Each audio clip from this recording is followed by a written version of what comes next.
Good afternoon once again to our listeners on Parliament Radio 105.5 FM, our viewers on the Parliament channel, and those of you joining us via the World Wide Web on the Parliament's website, www.ttparliament.org.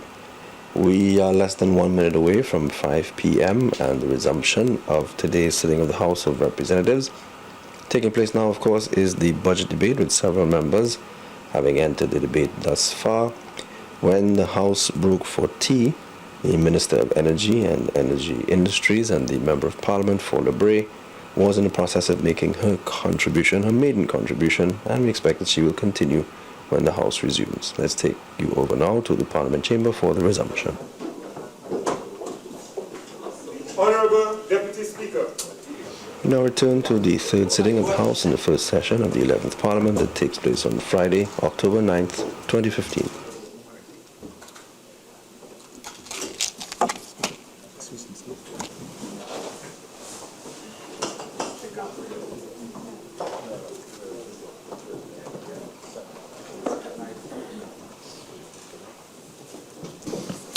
Yes, good evening.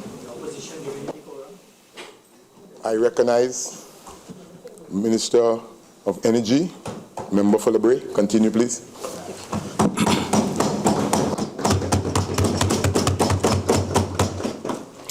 Thank you, Mr. Deputy Speaker.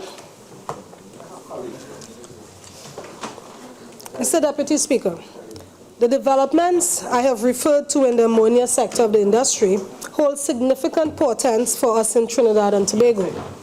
It is worth restating that Trinidad and Tobago is currently the world's largest exporter of ammonia, delivering 4.3 million metric tons in 2013, with the USA being its principal market.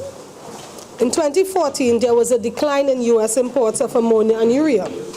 The evidence suggests that this decline would continue with the coming on stream of the new ammonia plants proposed for North Dakota in 2018. On the issue of local content, this government aims to maximize local content and local value added through appropriate guidelines and legislation. Mr. Deputy Speaker, this was our intention from the onset when the Cabinet appointed the Permanent Local Content Committee in April 2004.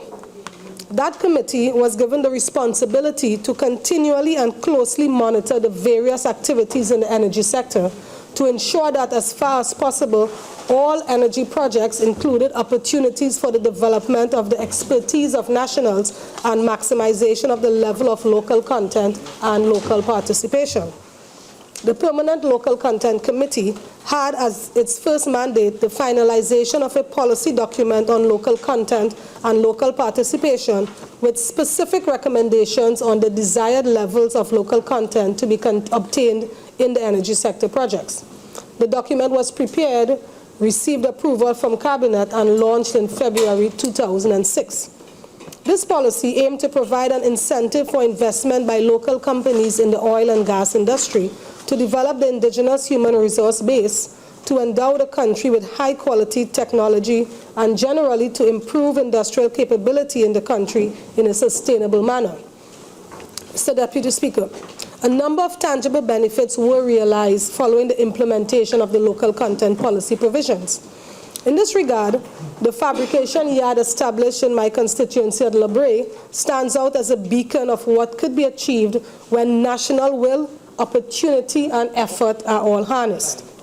This achievement and other successes notwithstanding, the Permanent Local Content Committee experienced an extended period of dormancy during the period 2011 to 2015, when only 2 meetings of the body were convened. We on this side consider that to be a crying shame that this important committee was left in abeyance during the tenure of the other side. Mr. Deputy Speaker, it is the intention of this government to resuscitate the Permanent Local Content Committee and build on its earlier foundations. In so doing, an assessment will be made of the recommendations which emanated from the last meeting, and consideration will be given to their implementation once found to be in line with current thinking, in order to ensure that the local private sector obtains a larger share of the activity generated by the energy sector, especially in exploration and production, in addition to more traditional areas such as fabrication, remediation, construction, design, logistics, well services, platform operations, and maintenance and support services. All of these policies are identified and specified in our manifesto. Mr. Deputy Speaker, as a government, we see local content occupying a broader horizon, and we are not prepared to limit our activity to the just stated goal. During the not too distant past, and certainly within the lifespan of many who are within the hearing of my voice, Trinidad and Tobago boasted a fine array of local energy sector companies, some of whom have even exported their services to other countries. At present, we are not that fortunate, and this situation reinforces the pressing need to promote local content. In this regard, the government has recognized the need to reverse the current trend and has taken the position that we will facilitate and encourage the growth of locally owned energy sector companies through fiscal and monetary incentives and concessions. I will now turn to renewable energy.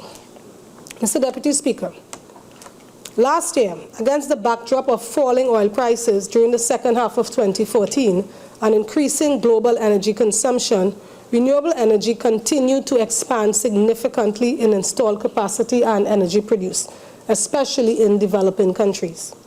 The most rapid growth occurred in the power sector, dominated by wind and solar photovoltaic and hydropower technologies. By the end of 2014, renewables accounted for approximately 27.7% of the world's power generating capacity. Globally, investments in energy efficiency are also increasing, with the International Energy Agency estimating that the energy efficiency market is worth at least US $310 billion a year and is growing. Countries have been preparing for the global climate change dialogue scheduled to take place in Paris next month, and it is expected that the Kyoto Protocol will be replaced by a new climate agreement. Trinidad and Tobago will be represented at these talks and is very pleased with the opportunity to present its position on climate change mitigation. So what is Trinidad and Tobago's policy position on this topic? As identified in our manifesto, the government will aim to maximize, where practicable, the use of renewable energy, such as solar, wind, and wave energy, through incentives, concessions, and enabling legislation, and make reduction of Trinidad and Tobago's carbon footprint a priority by setting appropriate renewable energy production targets, as has been done in the European Union, where EU countries have been mandated to achieve a target of 20% of energy production from renewable energy sources by the year 2020. In treating with the long term, consideration will be given to the achievement of at least 10% of local electricity generation from renewable energy by 2021. Important to the realization of this goal will be an increasing focus on supporting wind and solar energy development. To support renewable energy resource assessments locally, the current status of the Wind Resource Assessment Program and its pending Green Fund application will be revisited with a view to re-strategizing to fast-track the commencement of this important project, which is pivotal in supporting bulk renewable electricity generation locally. The government will also expand on current initiatives to promote or scale up local renewable energy and energy efficiency initiatives, and the Ministry of Energy will be equipped with the requisite resources to manage and regulate the developments taking place in this important area. Over the short term, the government will subsidize and promote the use of renewable energy resources in the residential and commercial sectors for heating and lighting. It is my understanding that a feed-in tariff policy was approved by the last cabinet in June 2015, which seeks to promote the implementation of renewable energy by obligating the local utility to purchase electricity generated from approved renewable electricity generators at guaranteed prices. While this government supports this policy, from discussions with the staff of the ministry, I have drawn the conclusion that the existing policy did not receive the benefit of wide stakeholder support. So we intend to review this policy accordingly with the aim of achieving broad consensus from all interested parties. Mr. Deputy Speaker, in moving forward, The government intends to examine prospects for the development of new industries such as wave energy and waste to energy. We will also foster innovation and awareness and acceptance of these new technologies. The development of renewable energy and energy efficiency technologies will be key areas in support of increasing our energy security and reducing our reliance on fossil fuels to power our economy. It is anticipated that these measures will all work in tandem to give effect to increase green energy development and contribute to a substantial reduction in Trinidad and Tobago's carbon footprint. Mr. Deputy Speaker, I shall now speak to upstream initiatives. While we seek to broaden and deepen our reach in the renewable energy revolution, we still need to bear in mind that Trinidad and Tobago is primarily an oil and gas economy. It must be noted that while fiscal incentives in renewable energy sector projects tend to be significantly less than those demanded in the traditional oil and gas sector, the rates of returns gained from successful ventures in the oil and gas sector are poles apart from those achieved in renewables. In facing this reality, we on this side, as a prudent administration, must pay attention to the sector of the industry which has the potential to stimulate the economy and provide the means for ongoing diversification. The statistics have borne out the startling reality of the ongoing fall in oil production and the decline in our gas reserves. Mr. Deputy Speaker, the reality of the situation is that one can do only so much with identified reserves from which we have been producing over the years before decline sets in. In such a scenario, the emphasis must be to seek and find new deposits. In this regard, we have no choice but to give effect to and place emphasis on one of our policy positions to create an environment in which producer companies, both existing and new, become aggressive about seeking new discoveries in oil and gas. In seeking to achieve the aforementioned policy proposal, it is important that we interact with the players involved to lay the groundwork for a smooth and hopefully successful foray in exploration activity.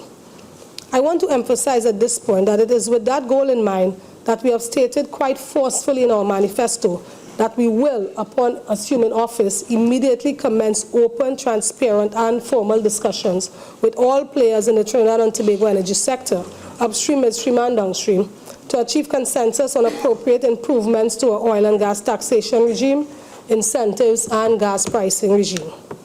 In managing this important and economic sector, we will do so as a government which is prepared to consider the views of industry participants and work together in implementing appropriate strategies that will greater benefit all sides.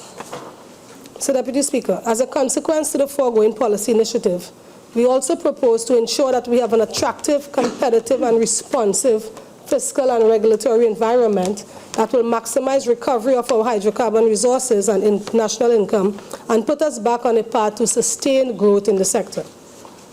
Mr. Deputy Speaker, in tandem with what I've just mentioned, we plan to accelerate and conclude negotiation of new gas supply contracts to replace long-term contracts that are due to expire in the next few years. One of them due to expire by December 2013, a major gas supply contract. And we will renegotiate these December 2015, in the best interest of the country and all stakeholders. In fulfilling that objective, we plan to create an appropriate fiscal regime with adequate incentives to encourage the production of stranded oil and gas, both on land and offshore. It is an open secret to energy insiders that there are identified pockets of oil and gas which have not been produced because of concerns over the rate of returns on their attendant investments. In an environment of declining production, we need to rethink some of the current approaches and ensure that we get the resources up to the surface. So, Deputy Speaker, after more than 100 years in the business, we most certainly have found and developed the majority of our energy resources that lie within easy grasp. We have essentially picked all of the low-hanging fruit. So the emphasis from this point going forward is to open the frontier of exploration, both in width and depth, into those areas further away from our shorelines and into deeper waters. In going along this route, different strategies will come into play, and different scenarios will have to be considered. It certainly will not be a case of business as usual. In this regard, We need to develop appropriate strategies to monetize the discovery of natural gas found in deep waters, which are classified as expensive gas. Mr. Deputy Speaker, as we push our exploration efforts into deeper waters, we remain mindful of certain realities and are optimistic that important discoveries will be made. We anticipate that costs will be greater exploring in this environment. However, we remain optimistic that fines will be significant to justify the expenditure. Furthermore, given the time frame within which anticipated success will materialize, we remain reasonably hopeful that the market dynamics would by then have turned the full circle to an era of better prices. The oil and gas industry has moved a long way forward, and with the assistance of new tools and better interpretation techniques, a lot of the guesswork has been eliminated from exploration activities. We remain hopeful that we will find both oil and gas in the new frontier. Mr. Deputy Speaker, in conjunction with the upstream initiatives which we intend to pursue in the local arena, we remain ever mindful that the energy industry, like the financial sector, is international in scope. In that regard, and taking into consideration the several overtures for collaboration we have had and considered from other countries in the past, our policy proposal speaks of a commitment to render support and encourage local professionals and service companies to new and emerging oil and gas producing countries within CARICOM, in Africa, and elsewhere. Mr. Deputy Speaker, our local industry has benefited from imported expertise in our formative years and continues to do so in selective areas of endeavor, even up to this point. However, the reality is that Trinidad and Tobago, with its long years of involvement in the energy sector, has developed a well-trained cadre of energy professionals whose experience and know-how could be of assistance to these new and emerging oil and gas producing countries. Furthermore, nationals from these states may also wish to take advantage of the excellent training opportunities which can be accessed locally. So as we seek to push the scope of our involvement in the industry even further, it is our intention to go beyond the boundaries of Trinidad and Tobago. In this regard, it is our policy position to encourage and facilitate partnerships, investment, and joint ventures with oil and gas companies and state agencies overseas, focusing in particular on Guyana, Suriname, Ghana, and Tanzania. Mr. Deputy Speaker, we share a close association with Guyana and Suriname, who are our next-door neighbors and belong to CARICOM. Guyana has had the good fortune of having made a significant oil file within its borders. While this opportunity to work together may not exist in this particular discovery, we are nevertheless optimistic that other possibilities will open up in the future. Such new opportunities could become a reality through our diplomatic efforts.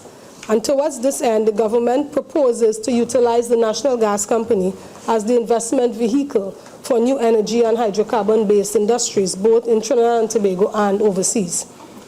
As I alluded to earlier, the energy industry is international in scope, with vertical, horizontal, and international linkages. Mr. Deputy Speaker, many years ago, the newly independent Caribbean countries of Jamaica, Guyana, and Trinidad and Tobago were given consideration to a venture involving the bauxite and energy riches of their respective producing countries. It may well be that the initiative in question might have been too forward-thinking for its time. However, the present international dynamics present clear opportunities for comparable ventures in the energy arena, and it is our aim to seek them out and not drop the ball when they are identified. You may recall that in 2010, how close we were to a lucrative energy investment in Ghana. However, due to the lack of vision of the members on the other side when they were in government, that investment was allowed to lapse. We do not intend to follow that pattern this time around. So, Deputy Speaker, since assuming the post of Minister of Energy and Energy Industries, I have been briefed by my staff on the signing of a Memorandum of Understanding between the governments of Trinidad and Tobago and the Cooperative Republic of Guyana concerning cooperation in energy and energy matters. I have been advised that the aim of the MOU is to develop the energy and energy-related sectors of Trinidad and Tobago and Guyana, and that the parties agreed to cooperate in the areas of joint training, education and research, sharing of information, expertise, and best practice and cooperation in projects in the field of renewable energy. It was emphasized that Guyana has increasingly been looking to Trinidad and Tobago to assist in augmenting their capabilities in oil and gas and Trinidad and Tobago has been keen to cooperate in renewable energy as it continues its thrust towards clean energy. So, Deputy Speaker, we on this side pledge to follow up on this undertaking as a demonstration of our commitment to integrity, transparency, and respect for signed contracts and agreements, which, as I noted, was a major flaw in the armor of the last administration. Mr. Deputy Speaker, opportunities still exist in Ghana and Tanzania. Trinidad and Tobago has a long-standing relationship with Tanzania after establishing formal diplomatic relations with the country in 1970.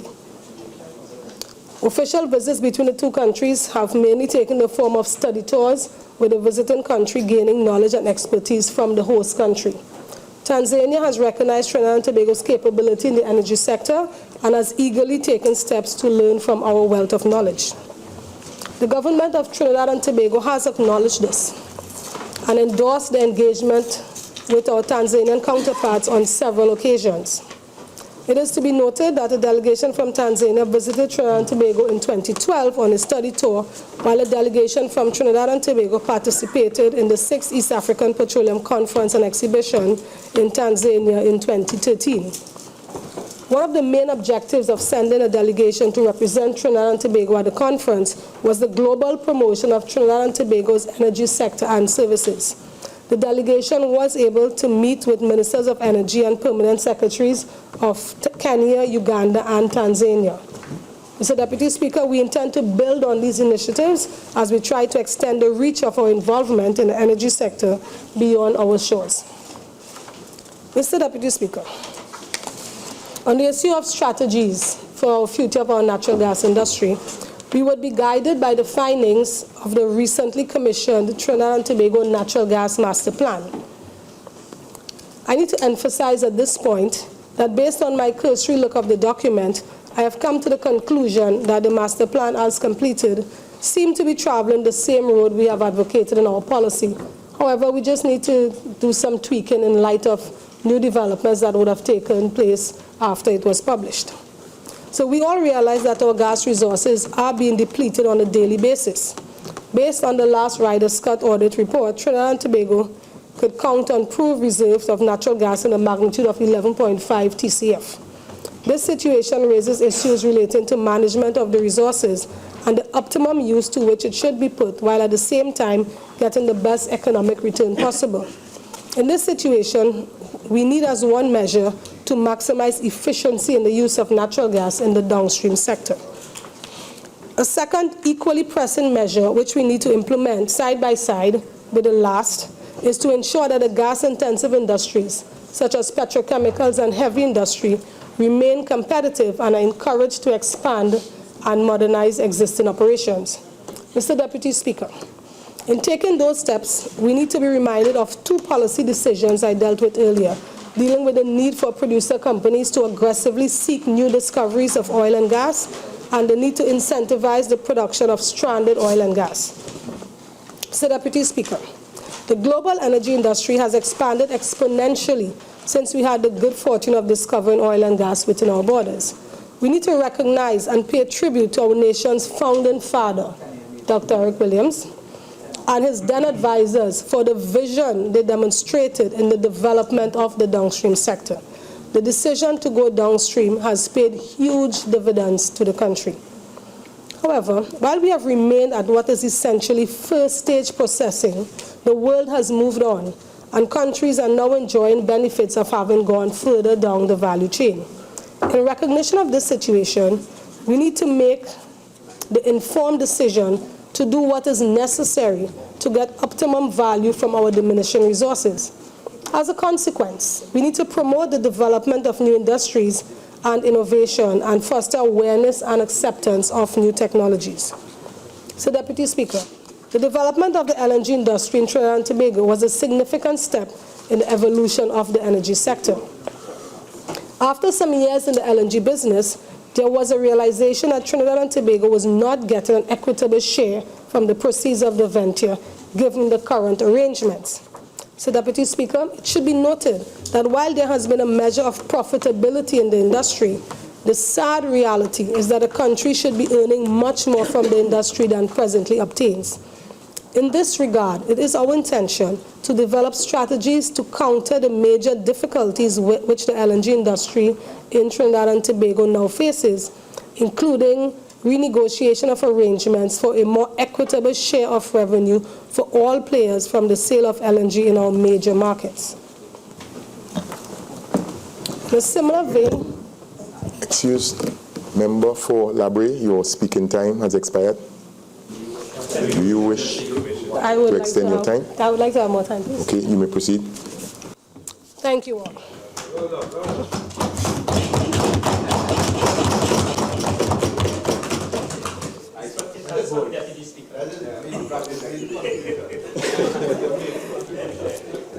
Mr. Deputy Speaker, I thank you heartily. Yes, it should be noted that while there has been a measure of in a similar vein, a number of projects which were under consideration with the stated intent that through their implementation, the country would be able to produce higher value products. Mr. Deputy Speaker, I dare say that these proposed ventures were cast aside because of a lack of vision by those involved.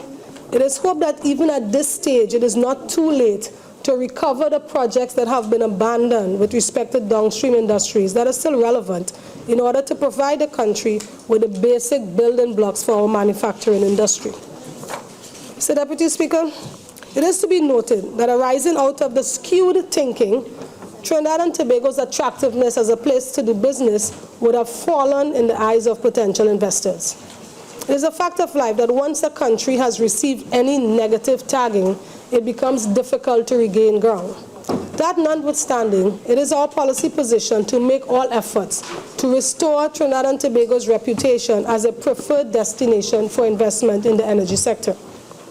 So, Deputy Speaker, one worrying situation which we on this side observed during the tenure of the last administration was the frequency with which the qualifications of persons appointed to high positions were called into question.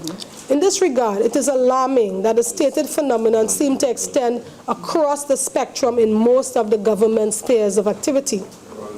So, Deputy Speaker, there is certainly no room for that type of behavior, even in a village parlor, far less in the sensitive operations of the energy sector, where billions of dollars and human lives are at stake. So, Deputy Speaker, there is no basis for the engagement of persons whose only claim to fame is based on friendship or other nebulous criteria. As a consequence, we remain committed to attracting and retaining first-class professionals to the management and boards of state enterprises in the energy sector, while minimizing political risk and ensuring job security for these individuals. So, Deputy Speaker, in creating a new policy approach for the continued development of the energy sector, it must be borne in mind that it needs to be people-centered if we are to get buy-in from those who work along the entire chain from discovery, production, management, and the national community. As a consequence, we think that it is important to overhaul and revamp the institutional framework of the state agencies in the energy sector to ensure that they can meet the demands of the global energy environment and respond promptly, transparently, and effectively to proposals from potential investors. At the other end of the chain, we need to work in partnership with business and labor to maximize output while ensuring fair wages and equitable wealth distribution, appropriate economic returns, and social justice. So, Deputy Speaker, we also need to be responsive to the concerns of the fence-line communities, who in some cases during recent times were affected by the negative end of the oil and gas exploration activities. I do not need to make reference to the numerous oil spills that attained under the previous administration. We need to go beyond just adopting a caring posture and put our words into action. So, Deputy Speaker, this government proposes to do nothing less. In conclusion, Mr. Deputy Speaker, I want to emphasize that the policy measures of this PNM government, once they have become operational, will bring about a significant change in the administration of the energy sector and provide a roadmap for a more productive and long-lasting industry. Mr. Deputy Speaker, the individual policy prescriptions are intended to fit like a jigsaw puzzle, and while we will see ongoing improvements as we implement them in proper sequence, the full beauty of the picture will only be seen when all the measures are embraced and acted upon. I see the dawn of a new energy sector, and I urge the population and those on the other side to work with us in this noble enterprise. Come on, let's do this together. And thank you.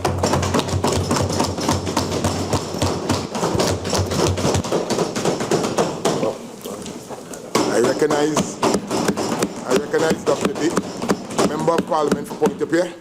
Thank you. Proceed. Thank you, Mr. Deputy Speaker. As I rise to contribute in my maiden debate on the bill, an act to provide for the service of Trinidad and Tobago for the financial year ending on the 30th day of September 2016. I also join in congratulating you, Mr. Deputy Speaker, on your appointment to this very distinguished House here today. I would also like to express my gratitude to the Leader of the Opposition, my political leader, for having the confidence to select me as a candidate for Pointe-a-Pierre. And I want to thank the constituency of Pointe-a-Pierre who have made me their representative, and that I stand today here proud to be the representative of the people of Pointe-a-Pierre. Rejected the PNM candidate. And to let them know that we will have a voice in this parliament. Oh, yes. I also would like to congratulate my colleague on the other side, the Member of Parliament for Brea, on her maiden contribution. Thank you, well done. But I would also like to thank her for assisting me in a matter that arose just now in the Pointe-a-Pierre constituency with a high level of smell of gas that might be emanating from the Prt3 or NGC. So she's assisting me in that. Thank you, Member of Parliament. But before I continue, I just want to before I continue in my maiden debate here, I just want to let her know that the Alutrin project that she spoke about was poorly conceptualized and was based on highly subsidized natural gas. It also involved a company back then named Sural, which had no money and which failed to make cash calls. And also the High Court of Trinidad and Tobago struck down the CEC for the project in 2009 by Justice Amora. Mr. Deputy Speaker, I would like to turn my attention to some of the issues introduced in the fiscal package of 2015-2016. I don't know where to start, for there are so many issues that needs explaining. Firstly, from my understanding of a budget presentation, there must be a clear path for revenue and expenditure. We have a budget projected on an expenditure part of approximately $63 billion and a guaranteed revenue part of approximately $43 billion. This has to be the largest budget deficit in the history of our country by $21 billion. I understand that the Minister of Finance has indicated that to make up the deficit, there are sources such as funding from the sale of CLICO assets and the IPO to bring in the difference. But my rhetorical question is, how sustainable is this? What would happen in 2017 and beyond? Are we to expect a contraction of the economy? Are we to expect a significant tightening of the belt? What are the real plans for moving this economy along a sustainable path, and not only short-term growth and development, but medium to long-term growth and development? We have not seen or heard anything about the scary and likely scenario where revenues will be far less than expenditure, assuming that the Minister of Finance would continue along this expenditure path of $60+ billion expenditures without knowing where the revenues will be coming from. Thankfully, there's a possibility of raising the revenue shortfall in this 2016 budget. Mr. Deputy Speaker, I am concerned, frightened and worried that the economy may go into a nosedive come 2017. I am not here predicting times of doom and gloom on the economy, nor am I asking and wanting for any such situation. As a citizen of this country, I want the best for my country. However, as a committed citizen of this blessed country, I am concerned, and hence I am asking the government on the other side, specifically the Minister of Finance, to tell us, enlighten us, what are the plans for the medium to long term in creating a sustainable path for growth and development for this economy. Are we putting all our eggs in one basket, as they say, that being God is a trinity, and the price of oil would once again rebound to $70 or $80 a barrel? Nothing presented in this fiscal package of 2016 gives me the confidence that there is a plan over the medium to long term that will take Trinidad and Tobago along a sustained path of growth and development. And I reiterate, this worries me dearly, Mr. Deputy Speaker. You will be aware that the People's Partnership Administration was condemned by the PNM administration for having a budget of approximately $60 billion in 2014-2015 fiscal year. But this new administration has come to office and have presented a fiscal package of $63 billion with a guaranteed revenue stream of roughly $43 billion. And there is no sustainable way presented to this general population of Trinidad and Tobago of realizing revenues to cover expenditure for the medium to long term. How disingenuous one can be when presenting statistics with figures. Note, Mr. Deputy Speaker, statistics can be manipulated. I say no more at this time. Mr. Deputy Speaker, the People's Partnership was condemned harshly by those on the other side for the budgets it presented over the last 5 years. However, I wish to state that the last government can show tangible returns for the approximate $290 billion we have spent over the last 5 years. Let me talk about some examples over the last 5 years. Just in the Minister of Finance, the Member of Parliament for Diego Martin Northeast, just recently we built, under the last government, we built a school in the Paramin area. And note, Mr. Deputy Speaker, that this $290 billion was realized without ever once increasing the tax and placing additional burdens on the citizens of Trinidad and Tobago.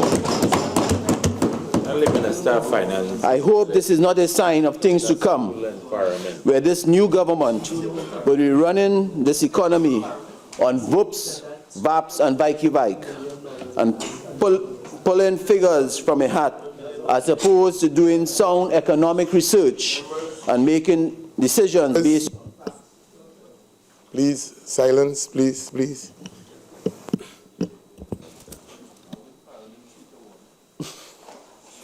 And making decisions. Get this cool. Let me repeat this. I hope that this is not a sign of things to come, where this new government will be running this country, this economy on VUPs, VAPs, and Vike, and pulling figures from a hat, as opposed to doing sound economic research and making decisions based on facts and sound value judgment, and manipulating statistics to serve their own agenda. Mr. Deputy Speaker, on perusing the bundle of documents presented by the Honorable Minister of Finance, it occurred to me that he's alluded to the fact that diversification would be a key framework towards charting a course for the country in the future. Sounds good and makes sense, and I would give him credit for thinking along this path. But Mr. Deputy Speaker, this is not new. This is not the first time we are hearing this pronouncement with this government. Sorry to say, we have heard this on numerous budget presentations from those on the other side when they were in government and nothing has ever materialized. Mr. Deputy Speaker, I wish to bring to this House attention that the People's Partnership government, in its short term of 5 years in office, have done tremendous work in this regard. The former Minister of Trade has done a lot of work in the ease of doing business in Trinidad and Tobago. Mr. Deputy Speaker, Is the situation in Trinidad and Tobago with regard to doing business an ideal one today? I will be the first to say no. It is not ideal, but it has come a long way in the last 5 years. The work has started in the last 5 years, and today we are closer to where we would want to be relative to 2010 when the People's Partnership took up office. Very little was done before this with regard to make doing business in Trinidad and Tobago simple and hassle-free. Mr. Deputy Speaker, in the past it took days to get a license to clear goods, to get documents to engage trade. Over the last 5 years, Mr. Deputy Speaker, this situation has greatly improved, and kudos must be given to the former Minister of Trade. It was the People's Partnership government that has worked to put measures in place to deal with the bottleneck and bureaucracies that were created when the other side was in government previous to 2010. Some of the measures that have been initiated under People's Partnership government that serve to enhance business operations include inter alia, the single electronic window that took years to come into effect under the other side's watch. This was done within 5 years of being in office. The Asikudo system, another integral framework for trade facilitation, again came into effect under our watch. Government's procurement legislation that has been in the doldrum for years, the People's Partnership bought and passed this legislation with little support from the other side. And that very piece of legislation, the Competition Authority, the Fair Trading Bill, and I can go on and on. But I will leave some of these legislations and regulatory frameworks changes to be discussed by my colleagues who may be better informed to bring to your attention. Mr. Deputy Speaker, let us examine some of the macroeconomic fundamentals. We entered the government in 2010 with a negative growth rate of 4.4%. In 2 years, the People's Partnership government moved this position to a positive growth rate in 2012, and this was carried over in 2013 and 2014. And only because this country experienced an oil price shock in 2015, maybe this would be reflective in a no-growth situation in 2015. I am saying, maybe I am not even sure that the figures of no growth, as expounded by the Minister of Finance, for we do know how skilled he can be in presenting statistics that are skewed to serve only one purpose. I say no more this time. Too much credit. I wish to state that when the People's Partnership government left office, the country was in a sound economic position. Looking at the macroeconomic data, it is crystal clear for all to see that the macroeconomic fundamentals were heading in the right direction. Unemployment moved from double digits to 3.7%. Inflation moved from high double-digit figures to a manageable 7%. Foreign exchange reserves were in a healthy position. There's a $5+ billion in the Heritage and Stabilization Fund. There's over 12 months import coverage in foreign reserves. Tell me, Mr. Deputy Speaker, are these signs of a failing economy, as the present government wants us to believe? I ask this for I am no more of a specialist in economies as the Minister of Finance. But these are encouraging signs, even from a layman's point of view. Foreign direct investment moved from approximately $500 million in 2010 to well over $1.6 billion in 2015.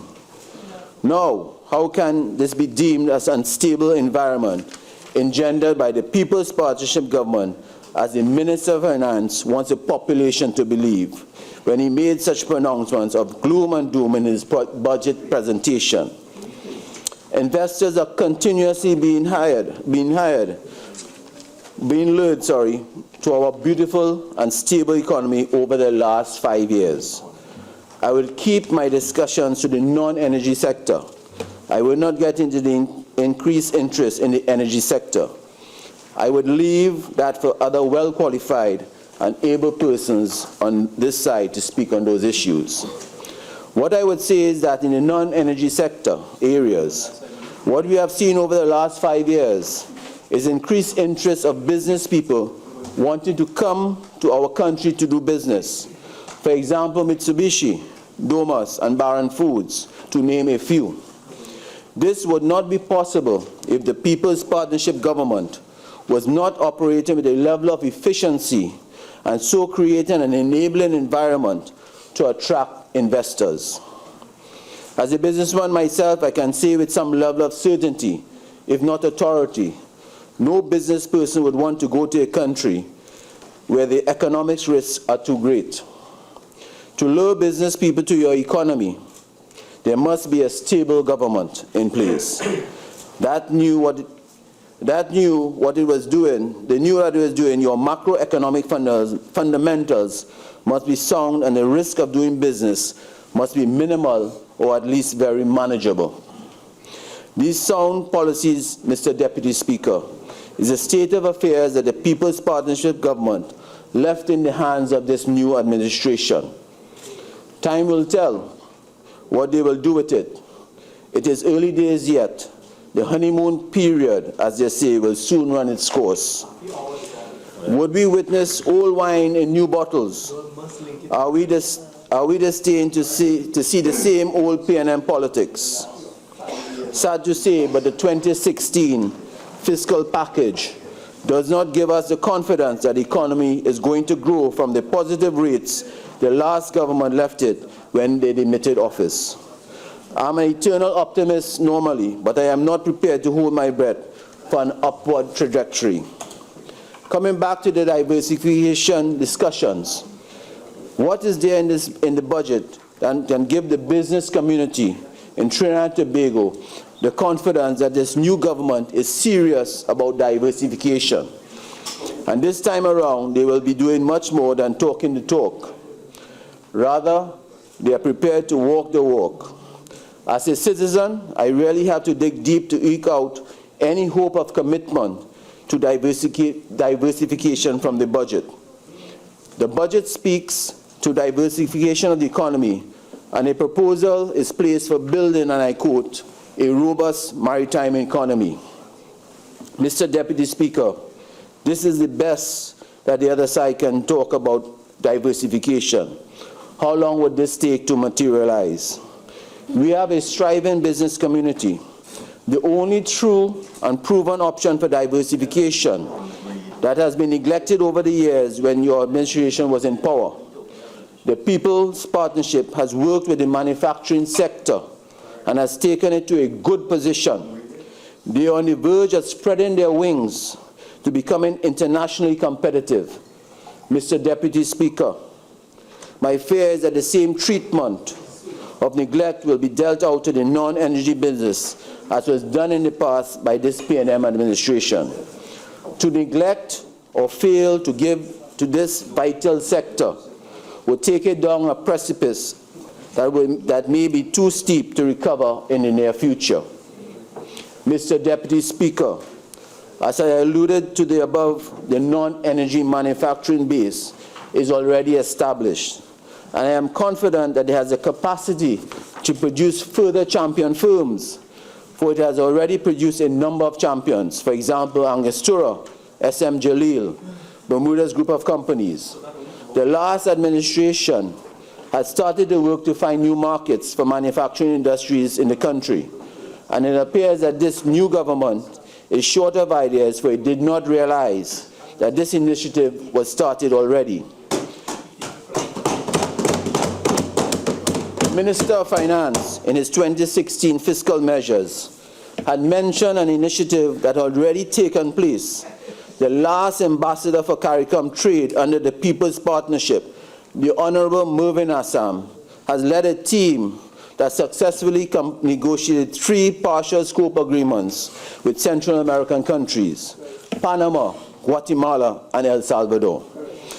Panama, I believe, has been completed with the other 2 at the advanced stages of completion. Let us not rest. Let us continue to build on these agreements. work to ensure that they materialize as was envisaged by the informal ambassador for CARICOM Trade. There is no need to start over. Let us build on this initiative that was already created and work to ensure that at least these 3 agreements are functioning optimally, unlike some of the other agreements that would have been negotiated in the past, where the manufacturers in the country have not been able to capitalize on the market opportunities that would have been had by the negotiations. Mr. Deputy Speaker, so again I ask rhetorically, how can the government be serious about diversification and promoting the non-energy sector when there appears not to be an abundance of anti-business, there appears to be an abundance of anti-business measures being pronounced in the fiscal package of 2016. Examining the presentation shows that the government is going to be increasing the tax on the business sector via the environmental levy and the green fund. Property tax with the inclusion of plant and equipment is to be reintroduced. This would only serve as a disincentive to expansion of the business community. Further, I notice the NIS contributions will increase in 2016. Maybe this is needed, but it only adds to already increased costs that is being bestowed on the sector that is now asked to move the economy forward. Let us be real. Wouldn't these measures, Mr. Deputy Speaker, have an inflationary impact on the economy of Trinidad and Tobago? Traditionally, the business community will not absorb all these increases in cost. What do you expect the outcome to be? Again, I am asking, because those on the other side, through the Minister of Finance and his presentation of the 2016 fiscal measures, have put these measures in place.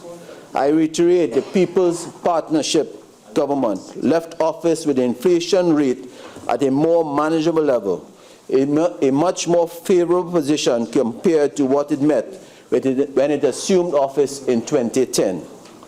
Are we, Mr. Deputy Speaker, destined to go back to these double-digit figures, the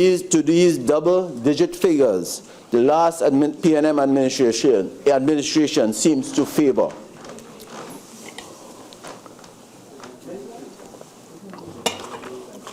How can this government be serious about diversification when they are pronouncing on diversification, but at the same time they are not creating an enabling environment that would promote diversification from the energy sector to the non-energy sector of the economy? Mr. Deputy Speaker, a further examining of the pronouncements in the budget shows there is little said on the other sectors in which diversification can be engaged. Tourism was given a passing mention. What about business tourism? Sports tourism was mentioned. What about medical tourism? What are we going to do about these possibilities? What about education tourism? Mr. Deputy Speaker, having served as chairman of MIC for the last 5 years, I have come to realize that there is much that can be done with respect to attracting students from throughout the regions, even worldwide, to attend classes in Trinidad and Tobago, where we offer world-class training. Excluding Tobago, Mr. Deputy Speaker, Trinidad has its own niches that are separate from sun, sea, and sand. I am not advocating that we should ignore Tobago. That is the furthest truth from this argument. I am putting to this House, Mr. Deputy Speaker, by all means, any government should invest in hotel rooms and improve air bridge to Tobago. This is a must, but at the same time, we ought not to ignore the possibilities, especially in an era of diversification talks about tourism in Trinidad. There are great opportunities, as I said, in the area of business tourism, sports tourism, health tourism, and education tourism. I have seen nothing of this nature in the budget presentation. Are we serious about diversification, Or are we just giving lip service to this very important development tool that could take this economy forward? What about agriculture? I am putting it to this House, through you, Mr. Deputy Speaker, that this present government is not serious about agriculture in this country.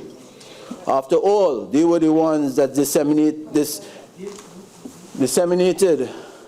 the agriculture industry in this country when they choose to close down Carney Limited. So I don't expect them to place any serious thought and development framework into agriculture. From my perusal of the budget document, I see two measures touted for agriculture. Firstly, additional funding to the ADB, but this does not specify, nor is it indicative as to how farmers will be able to access these funds. Farmers have had a long and difficult battle of accessing funds in the past. The level of collateral that is needed cannot be supplied by the farmers. So I am putting it to this august body that making more funds available that cannot be accessed is not the answer. A more comprehensive framework needs to be developed for the farmers and other ordinary folks in the country who wish to access funds from institutions such as ADB to engage in business. The second measure of note that I saw in the budget submission with regard to agriculture is zero-rated items for chemicals and reduced rate for vehicles for farming. Correct me if I am wrong, but are these measures not in place already? Again, I ask rhetorically. However, what about the perennial problems of improving the access roads for agriculture? Predial larceny. The present budget documents are surprisingly silent on these very important matters for farmers. The past People's Government administration had worked in this regard, improving the roads and drainage to farmers, lighting and water supply in this regard, improving, to name a few. I see no continuation of these measures mentioned in the budget. Making funds available to those who need it but cannot access it is not the solution. So, Mr. Deputy Speaker, I sum up to this point by reiterating that this present government is not serious about diversification and agriculture. Mr. Deputy Speaker, the issue of the reduction in VAT. This is one of the most dishonest measures presented in the budget package of 2016 to fool the people of Trinidad and Tobago. How is it possible that on one breath you are telling the population that you are reducing VAT, but at the same time making pronouncements of additional revenues will be generated from VAT collection? Is it that the new Minister of Finance is going to reintroduce the VAT on the present 7,000 non-VATable items? Through you, Mr. Deputy Speaker, I am asking the Honourable Minister of Finance to let us know what is the real deal. Mr. Deputy Speaker, I would really like to get clarity on this matter, for in this particular case, 1 and 1 is not adding up to 2. Maybe the Honourable Minister is a better mathematician than I am. Got the statistics wrong in Grenada.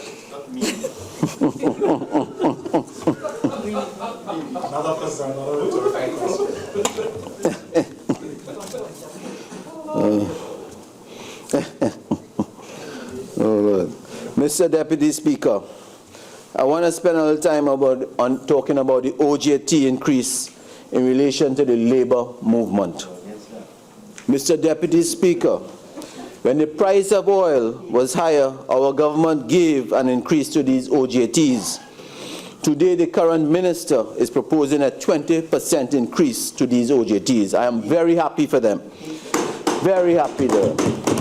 But I want to ask through you, Mr. Deputy Speaker, what is the signal to the other workers in the economy? Is it that if the OJTs can get 20% as a trainee, then negotiations for other employees will start at 20%. I go through you, Mr. Deputy Speaker, to find that answer. I await a response from the trade unions on how they will issue their negotiations in light of this particular increase. 15 million. 15 million. For example, the OJTs presently in level 1, they get $2,500. They will go to $3,000. In level 2, $3,600. They will go to $4,320. In level 3, which are first degrees, they go from $6,250 to $7,500. In level 4, which is a master's, they go from $7,200 to $8,640. I also want to ask a question, Mr. Deputy Speaker. This new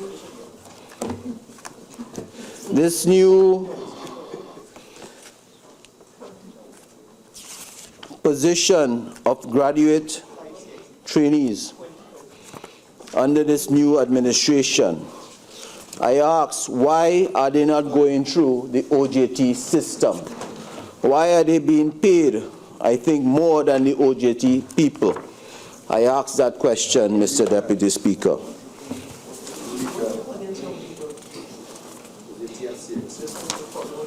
How much time I have? Mr. Deputy Speaker, how much time I have? Right.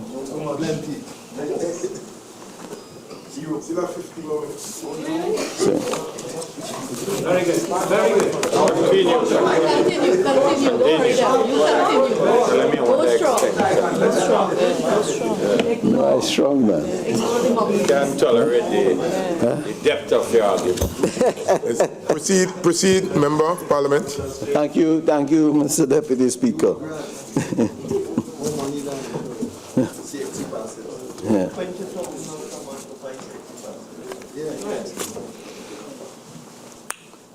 Mr. Deputy Speaker, as I mentioned earlier, as chairman of MIC Institute, we graduated over 15,000 young men and women with skills so that they can become productive citizens of this country with the tools to become entrepreneurs. Mr. Deputy Speaker, where are the proposals in this budget for skills training under this administration? I hope they do not propose to remove GATE from tech voc education, as this is a necessary tool to ensure those of our citizens, Look forward to the vulnerable and the poor, whom the Minister of Finance professes to care about. This is the vehicle through which those persons who cannot proceed through the academic sector but can receive an alternative education in skills training. Mr. Deputy Speaker, the impact of this budget on my constituency of Pointe-a-Pierre. My constituency of Pointe-a-Pierre, which for many years have been the lifeblood of this economy, and which has provided the monies that the Minister of Finance is now spending, whilst not providing any benefit for the people who must suffer the inconvenience of having some of these industries on their doorstep. Mr. Deputy Speaker, I refer to the people who live on the banks of the Garkar River, whom every day must inhale the toxic fumes and whose health has been jeopardized as a result of their proximity to the refinery. Mr. Deputy Speaker, I met many of these people during my campaign who came to me and were pleading for assistance. He's enjoying your Republic of Trinidad. Mr. Deputy Speaker, there's a new administration in government today, and they will do the needful. Members, silence, I'm please. sure of that. Mr. Deputy Speaker, the Minister needs to advise how we are going to address the plights of the poor and the vulnerable, people who must suffer the pain while those elsewhere enjoy the gains. Mr. Deputy Speaker, we talk about the diversification of the economy. The port of Clarkson Bay presents tremendous opportunities for the diversification of the economy. For years, the Clarkson Bay fisher folk have been struggling against all odds. to make a livelihood in the Gulf of Paria and to expand the fishing economy. In addition, Mr. Deputy Speaker, the sheltered nature of the Gulf of Paria presents the ideal opportunity for the development of a maritime industry to be located in the Claxton Bay area, which we call this side the blue economy. Mr. Deputy Speaker, I now would like to spend a little time on the gas subsidy. Mr. Deputy Speaker, the Minister of Finance also indicated that he was going to reduce the subsidy which he has done on super gasoline and diesel fuel, which immediately hits the pockets of the poor and the vulnerable. I don't think any of my esteemed colleagues here did not notice, at least in passing, the raging debate yesterday that was focused on doubles prices. Mr. Deputy Speaker, I want you to consider the circumstances of a man who is earning $5,000 or less in gross salaries. That person is a CPEP worker, is a URP worker, a worker in the retail trade. Mr. Deputy Speaker, that person earning less than $5,000 per month is one of more than 100,000 workers in this economy who are going to be hit with the increase in VAT on these luxury goods, as I call it, peas and carrots, Kool-Aid and cereal. This is one of the 100,000 plus workers who will have to pay more gas and diesel or an increased taxi fare, such as already implemented on the Curep to Chaguanas taxi stand, who will have an increase in the NIS costs also. Mr. Deputy Speaker, is this how the Minister and the member for Diego Martin Northeast proposes to deal with the poor and the vulnerable in society?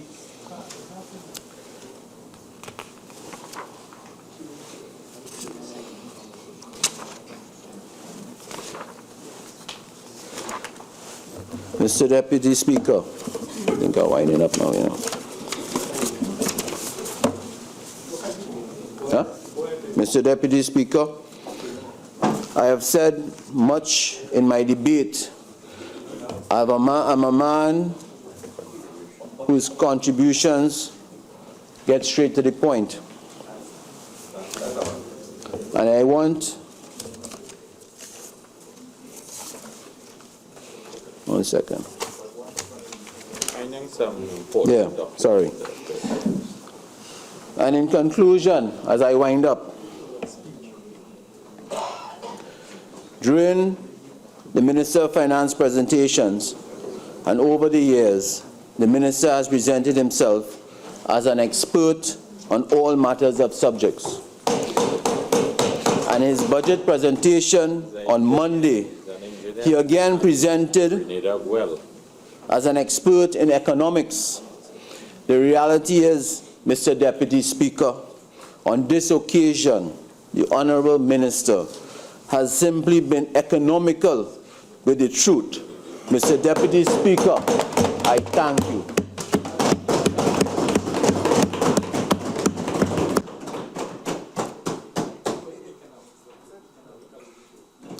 Okay, I recognize the Member of Parliament for St. Anne's. Kindly proceed. Mr. Deputy Speaker, I thank you for giving me this opportunity to speak. And I would like to congratulate the member for Pointe-a-Pierre on his maiden speech. As I rise, I must pay tribute to my constituents of St. Anne's who overwhelmingly gave me the honor to sit in this house.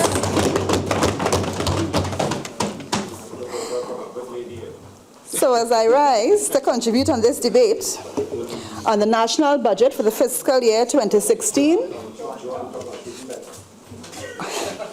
on the theme Restoring Confidence and Rebuilding Trust, I am very humbled to have been tasked with steering the Ministry of Community Development, Culture and the Arts, which has the potential to make a fundamental contribution to the national goals of this administration and indeed towards the nation.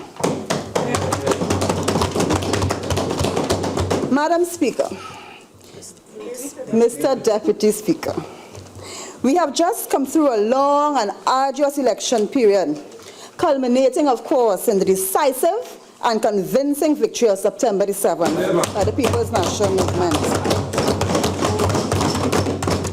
We campaigned on the resurgence of good governance, stability, strong leadership in Trinidad and Tobago. We are prepared and ready to govern.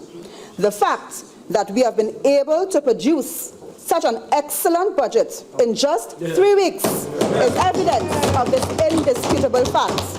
The Minister of Finance and the Minister of Planning must be congratulated. I want to assure you that we can and we will implement the policies and programs to create wealth for our people and for this great nation. One of the members on the other side, it may have been Caroni Central or Tabakeet, referred to the fact that if you speak lies long enough, believing it to be truth, then after a while, it becomes so. I have heard over the campaign, and I'm hearing it in this honorable house, that the PNM has no plan, regardless of the fact that we have presented, and on Monday, the honorable minister detailed a comprehensive budget and a plan to steer this country out of what seemed like the dark night of nepotism, wastage, and mismanagement, and put us in a direction which will kickstart our economy and stymie the leakage of the past government. I just want to reassure the member for Pointe-a-Pierre that education, skills training, and GATE were PNM initiatives. There's no need to worry. The PNM has been synonymous with education and training in this country. And any attempt to impute otherwise is, as we say in the local parlance, fast and out of place. I stand, therefore, in full agreement with the plans which outline the policies and initiatives, projects, programs, and measures to ensure that TNT, Trinidad and Tobago, is on the pathway to growth, development, and transformation to the benefit of all. Mr. Deputy Speaker, our vision as the government of Trinidad and Tobago is to regain our footing on the road to developed nation status, having stumbled badly during the last 5 years. I have heard much clarification being asked for by the members on the other side, and I want to reassure them that all will be explained. But I notice that so many questions are being asked, and it seems to me that before this time, the opposition, now, when in government, never asked all these questions. Suddenly, they have all the answers that they should have had in the last 5 years.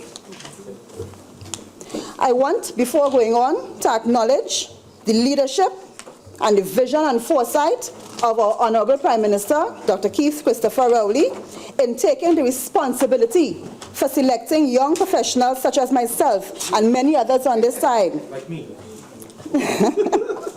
As members of Parliament and ministers of government, I want to assure that he has restored the faith of our youth in their intrinsic value to this country. That is vision, that is foresight, and that also is a plan. Mr. Deputy Speaker, the task of rebuilding this nation has once again fallen to the PNM. We resolve to develop a society where the integrity and morality in public life is of the highest priority. We are going to ensure that government serves the public good above all else, and ensure that the decisions and the actions taken by the government are in the best interests of the people. Specifically, we will focus on macroeconomic stability, investor confidence, productivity, international competitiveness, development of the country's manpower resources, improving governance structures, social advancement, significant improvement of the quality of life of all citizens, promotion of community-driven economic and business activities, and nation building and the restoration of the traditional values of the family and the community. The last two items I spoke about really speak to the core of the Ministry of Community Development, Culture, and the Arts. A key component of the National Strategic Program is community development, which allows for the establishment of strong relationships between our administration and communities. Everyone benefits as we partner to implement the projects in communities. A government cannot function effectively in isolation from the people we are elected to serve. In the area of culture and the arts, the focus of this ministry will be to encourage the development of more artists and create more jobs in the cultural sector. We will work together to foster a national local enterprise to identify benefits such as value creation, income, employment generation, goods and services production, innovation, and creativity. In this context, the Ministry of Community Development, Culture, and the Arts will strive to fulfill its mandate, which is to develop and build resilient communities and to create an environment where our culture can flourish in a spirit of understanding, tolerance, and harmony. Mr. Deputy Speaker, it is not by chance that the ministry concerned with community development has once again been paired with that responsible for culture and the arts. It is a strategic move designed and destined to succeed.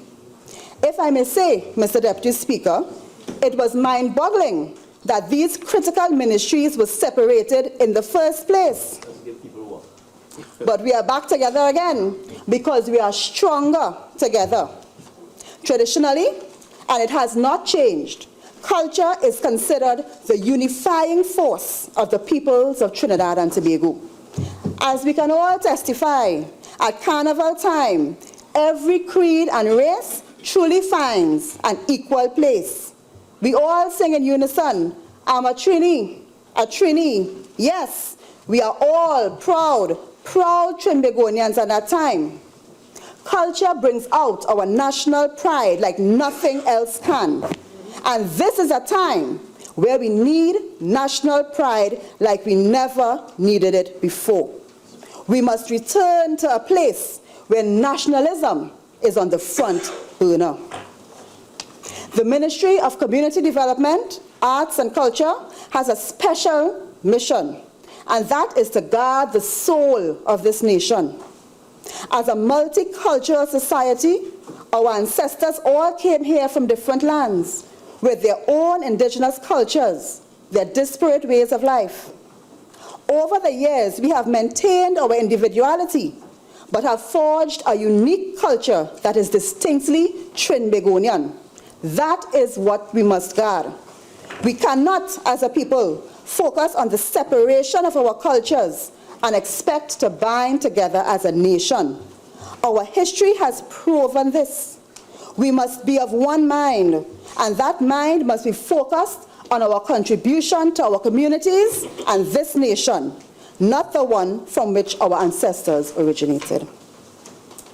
Dr. Eric Williams, father and crafter of this nation, understood this synergy between community development and culture. He saw very clearly that the development of communities was a critical aspect of national development, and that culture was the vehicle to achieving that objective. It is out of this visionary line of thinking that Best Village was born 52 years ago and still going strong. Mr. Deputy Speaker, the Ministry of Community Development, Culture, and the Arts is one that has traditionally catered to the development of individuals within communities, the strengthening of the community spirit, the preservation of our cultural and historical legacy, the nurturing of national pride, the upliftment of the arts, and the incubation of new artists. While this approach is good, and has served us well over the years and will continue to serve us. Under this administration, we are going one step further. We intend to see the transformation of the cultural sector into an economic growth zone, fostering productivity and employment generation. Thus, as we invest in communities and in culture, we will focus on the opportunities that lie before us to diversify our economy. Due to the constraints of time, I will focus next on explaining how the ministry will chart its way forward with its major projects and programs. Mr. Deputy Speaker, a very important task overseen by the ministry is the building and refurbishment of community centers, which serve as a hub for community activity, training, cultural events, and disaster shelters for the ODPM. Every community embraces, and I dare say lobbies, for the opportunity to have a community center as a means of growing and refining the raw talent abundant in our communities. In 2006, a PNM administration initiated a program to build and refurbish 172 centers by 2015. 4 years later, by May 2010, 52 centers were under construction or refurbishment. During the last 5 years of the past administration, however, work only started on 24 additional centers. Instead of focusing on increasing the rate of delivery, a parallel project began, the building of festival centers with functions very similar to that of a community center. What that created was a situation, Mr. Deputy Speaker, where some communities had both community center and festival center, and some communities had nothing at all. And what was even more bizarre, Mr. Deputy Speaker, is that the design of community centers was altered. One design was used, which was more than adequate for the use of any community-based cultural group. So why the need for festival centers? Some have icing on their cake, while some have no cake at all. This administration will revert to the core purpose, focusing our attention on increasing the rate of construction of centers to the benefit of all communities. The Ministry of Community Development, Culture and the Arts will focus first on the commissioning of the 5 completed centers in Bamboo Grove No. 3, Betham Gardens, Gasparilla Santa Cruz, North Manzanilla, Palo Seco Settlement. We will complete those 17 centers which are at an advanced stage of construction, some for as long as 5 and 10 years. I am told that there was a discrepancy in the centers that were stopped over the last 5 years. Some have been left to suffer. I want to reassure them that change has come. Along with delivering centers to those communities in need of them, this administration will ensure that proper management structures and policies are in place for the use, maintenance, and sustainability of these buildings, and of course for their security. Mr. Deputy Speaker, a substantial investment of $60 million over fiscal 2016 is allocated for these community centers. We cannot continue to rely on ad hoc arrangements for the administration. Imagine, Mr. Deputy Speaker, that in some communities, after September 7, 2015, we had reports of political spite being exercised with respect to the use of these centers, which were built for all citizens. That must be stopped, and we will stop it. Political agendas have no place obstructing community engagement and national development. That is what good governance entails, whether at the community level or in the parliament. The fruits of the country belong to all of us.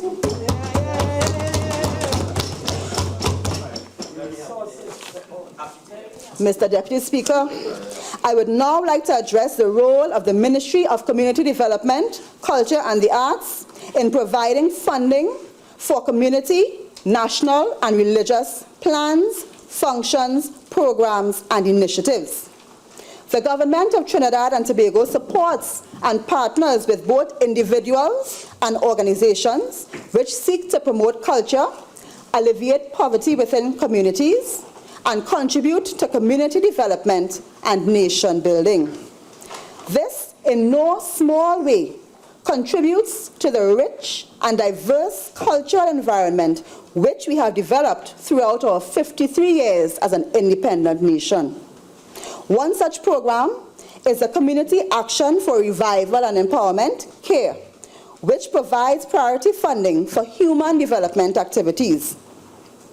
It is a critical community intervention strategy which focuses on interaction, community cohesiveness, and employment generation. Hundreds of disadvantaged community groups have benefited from this initiative to the benefit of their communities. $4.8 million has been allocated for this purpose in fiscal 2016. Mr. Deputy Speaker, there's also the Community Development Fund. The main objectives of which are to alleviate poverty in the poorest communities and to assist with strengthening the institutional capacity of non-governmental and community-based organizations.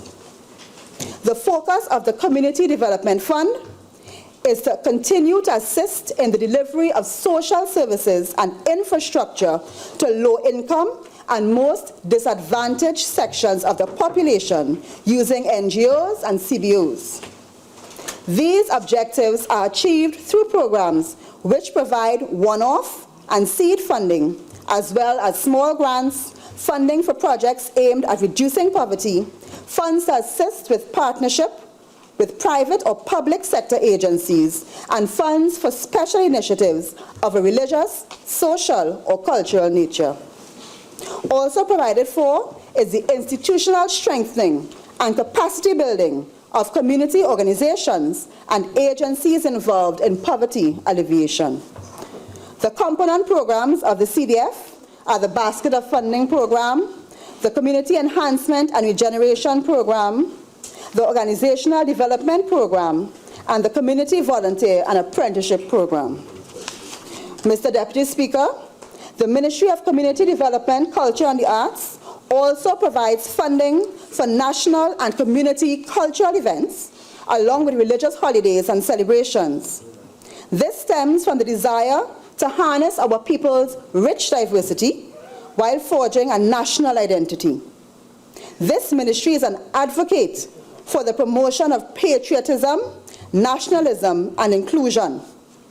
In addition, in support of the arts, performing spaces are also maintained, refurbished when necessary, constructed so that there is adequate provision made for our artists to showcase their expertise and hone their craft while providing rich cultural experiences for the benefit of the wider public.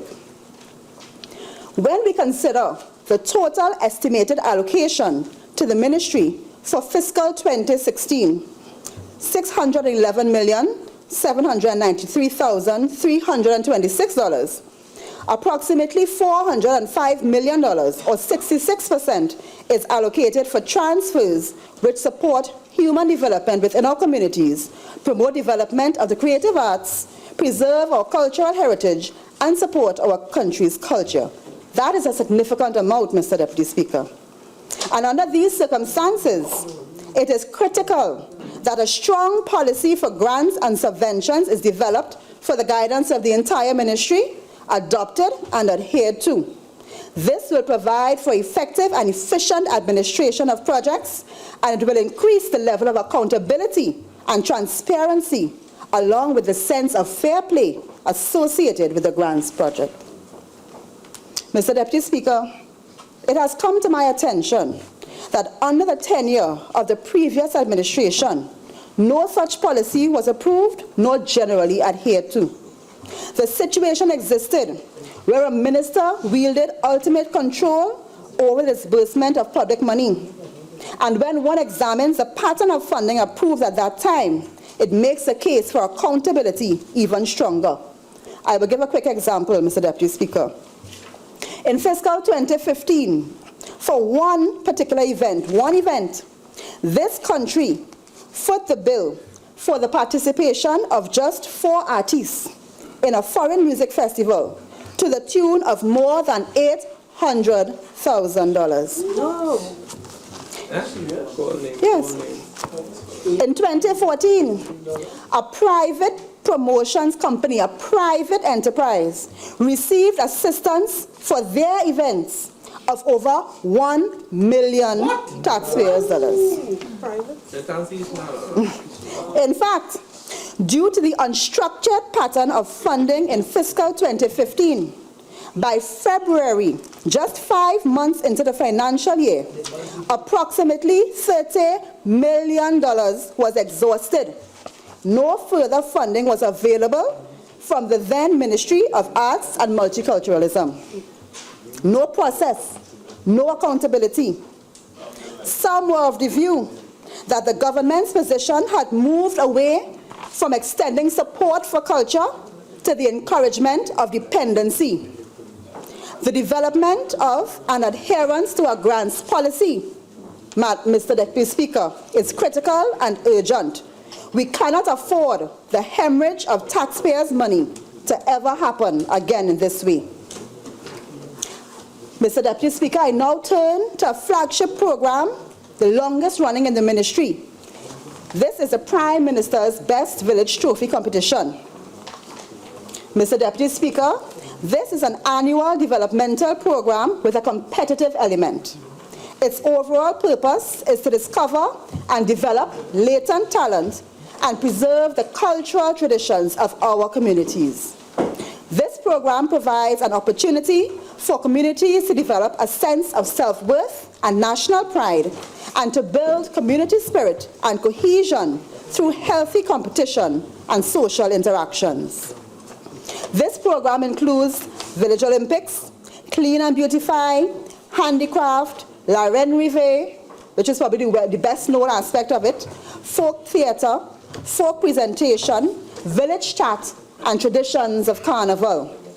There is also an opportunity for children to participate in the Junior Best Village program, which operates during the vacation period and gives our young people an option for their hands other than idleness, because as you say in local parlance, idle hands are the devil's workshop. Mr. Deputy Speaker, it is with regret that I note that the Junior Best Village did not take place during fiscal 2015 due to a lack of funding. Strange that money was found for so many different things, unnecessary things, but the youth were made to suffer for that. It is the intention of this ministry to remedy this in fiscal 2016. Every opportunity must be taken to engage our youth in nation building and worthwhile activities. It is a critical investment. As we say in this nation, prevention is better than cure. And I dare say, Mr. Deputy Speaker, it is cheaper too. In fiscal 2016, the ministry also proposes to establish a folk art museum for the Prime Minister's Best Village Trophy Competition for the collection, storage, and management of archival materials, information, and objects dating from 1963, which was the onset of this program. Mr. Deputy Speaker, I now turn to the program Music Schools in the Community, a program which, like the Prime Minister's Best Village Trophy Competition, encapsulates the theme of community development through culture and the arts. Napoleon has been quoted to say, "Give me control over he who shapes the music of a nation, and I care not who makes the laws." Nice. The overarching vision of the Music Schools in the Community program is to transform the lives of our youth through music education. This will see Panyards, existing music schools, correctional facilities, children's homes, youth clubs, youth camps, community centers, and secondary schools being used to conduct free training of all students who care to attend in music literacy. The national instrument a mix of wind, string, and percussion instruments and voice. One does not have to look very far to observe that a properly structured national music education system does more than just teach children how to play an instrument. In Venezuela, there is a success story of the transformative effect of El Sistema that sees 300,000 Venezuelan children involved at any one time in music education, and many stories have been told of how it has saved them from a life of delinquency and crime. In fact, that system has been replicated around the world, including in the United States of America, Scotland, England, and Portugal. Presently, there are 9 music schools throughout Trinidad. In the music schools in the community program, those schools are located in Aruca, Tacarigua, St. James, Malik, Couva, Cunupia, Sandy Grande, San Fernando, and Belmont.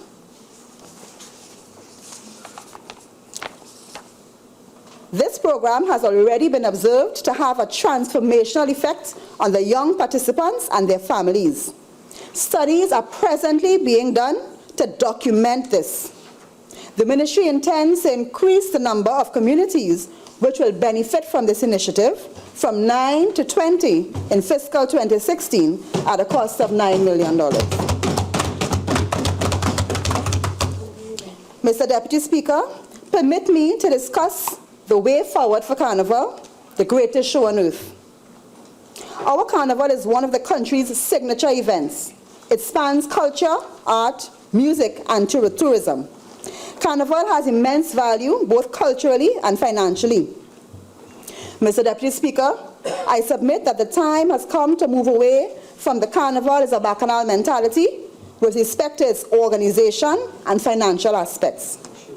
We must move to a mentality of inclusion where families can participate and the festival is opened up for the enjoyment and participation by a greater cross-section of the community. We need to look at more public-private partnerships and consistent revenue generation so that this becomes the norm rather than the exception.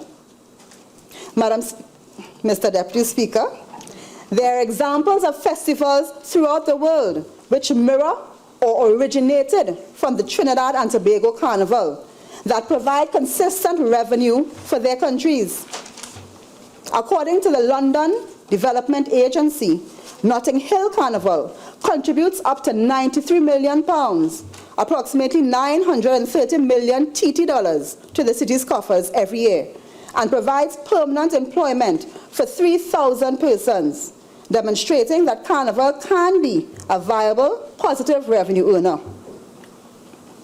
It is without doubt that Carnival is an important social and cultural event which continues to gain regional and indeed international significance. We need to maximize on the potential, the economic potential of Carnival to local economies and businesses. In doing so, we have to face certain challenges. There's issues about the flow of masqueraders for the parade of bands on Carnival Tuesday. There are issues about the replication of the Savannah stage experience in different localities so that the introduction of alternate routes can be accepted. There's issues about the infrastructure.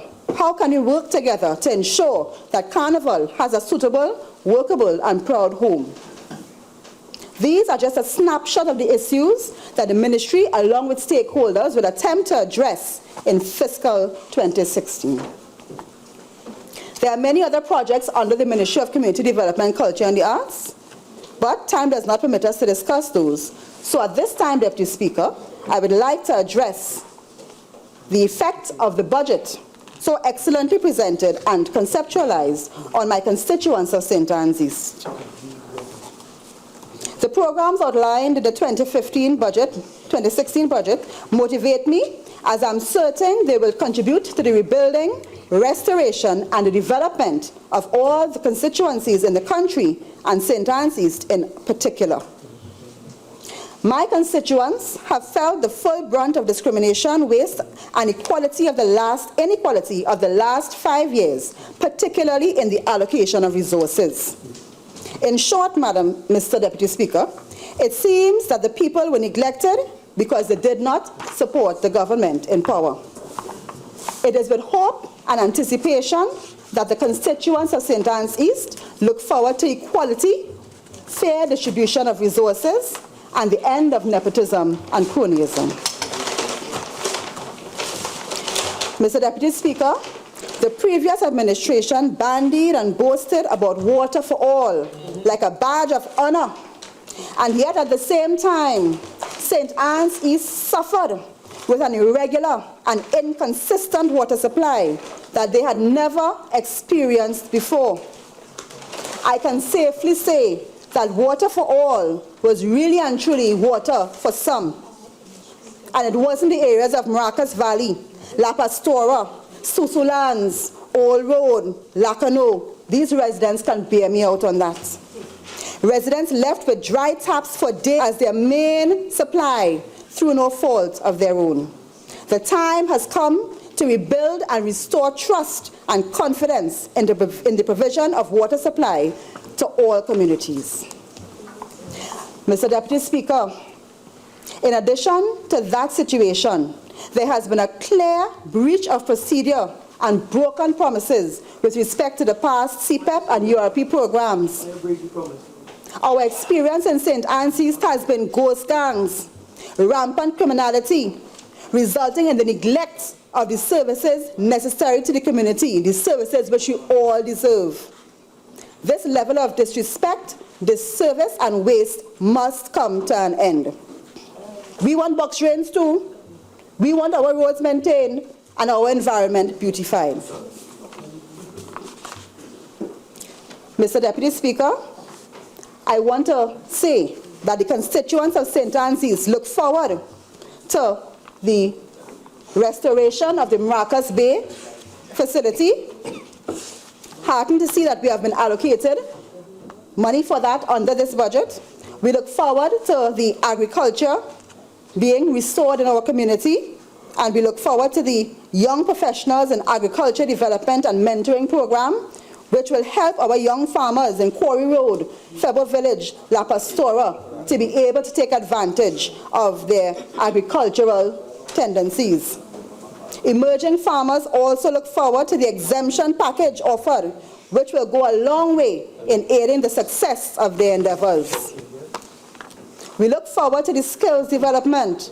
Funds have been allocated for MIC, NESC, YTEP, under community development as well. We have skills training. We look forward for our constituents to make maximum use of these programs to enhance the training of our young people.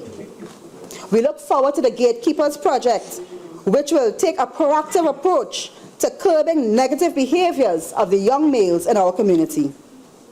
Mr. Deputy Speaker, our seniors in St. Anne's East look forward to the reduction in VAT and to the increase in the cap on joint incomes.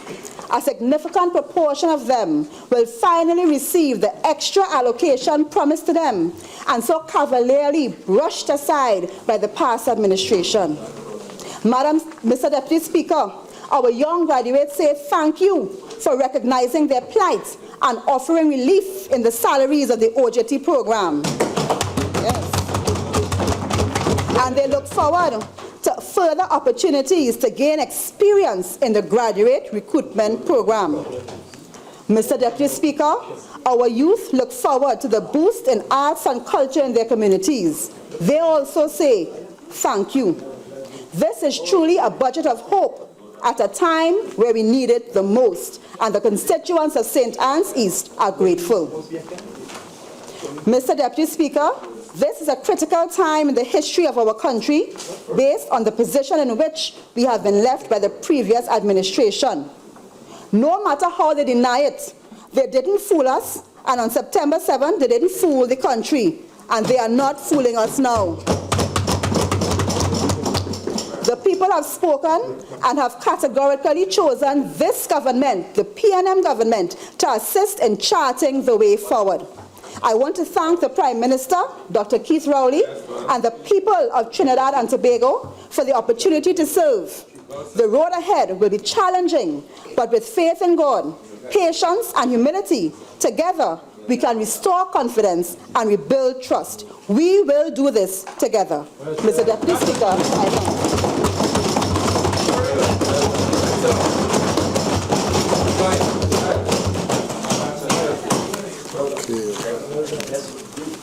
I recognize the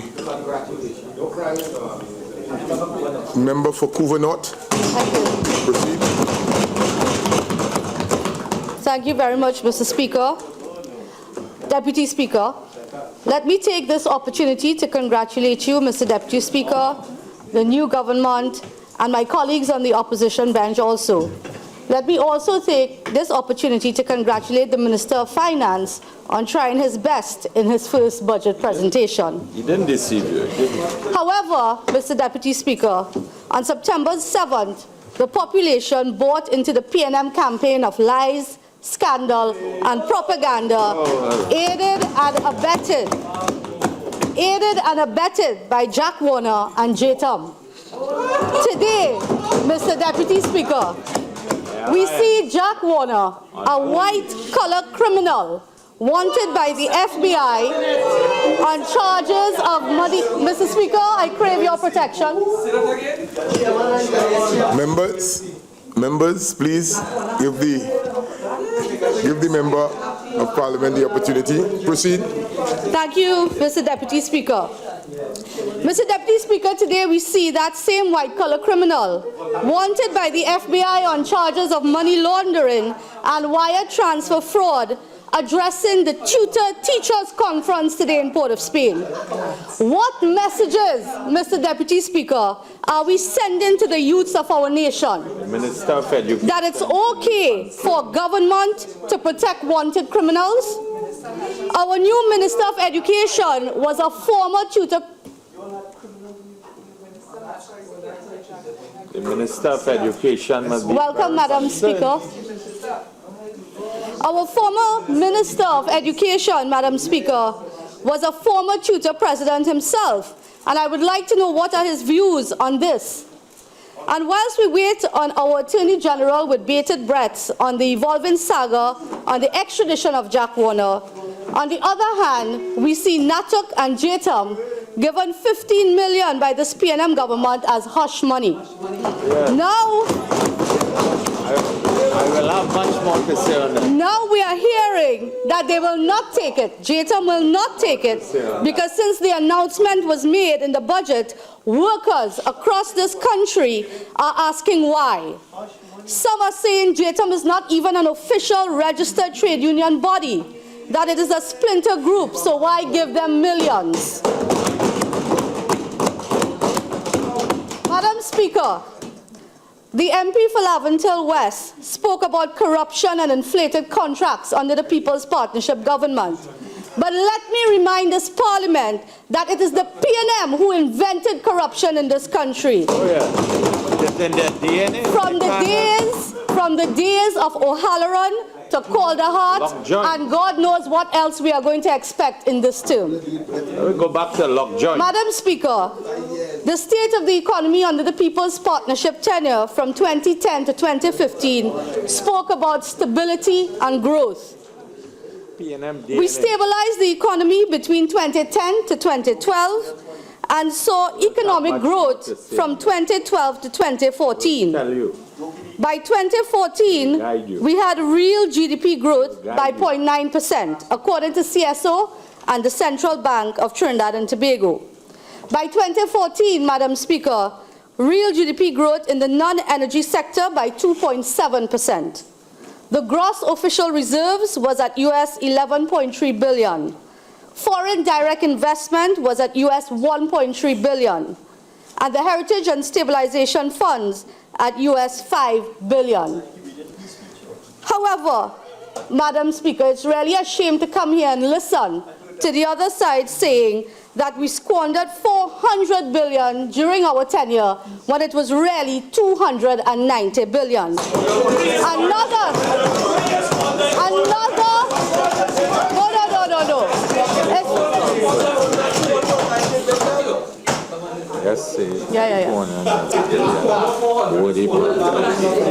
I'm on my legs, please.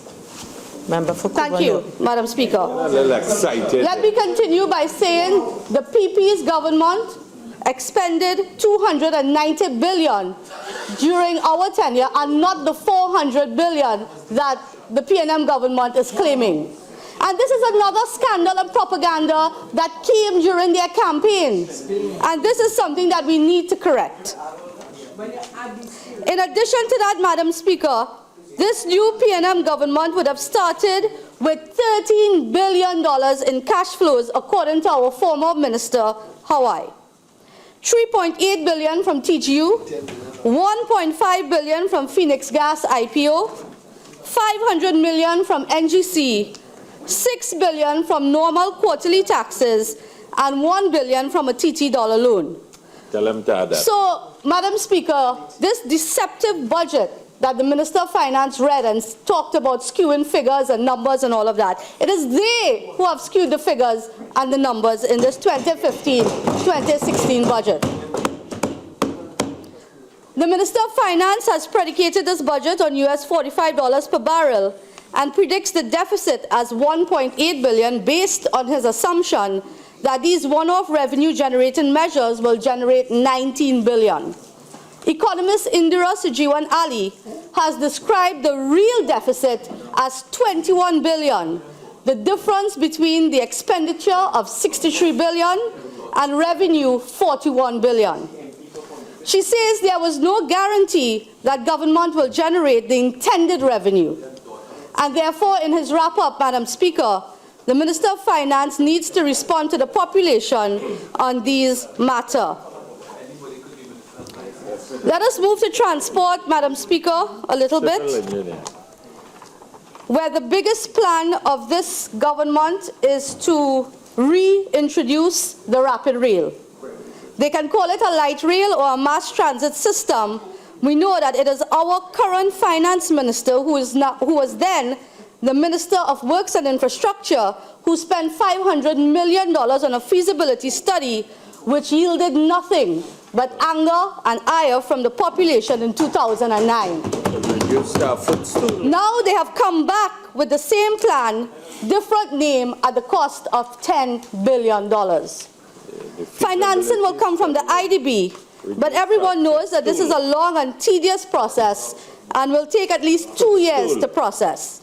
We are also seeing on media that different stakeholders are asking for more consultations, and I make reference to the president of the Maxi Taxis Association, Ian Hewitt, who believes the rail will have a negative impact on industry.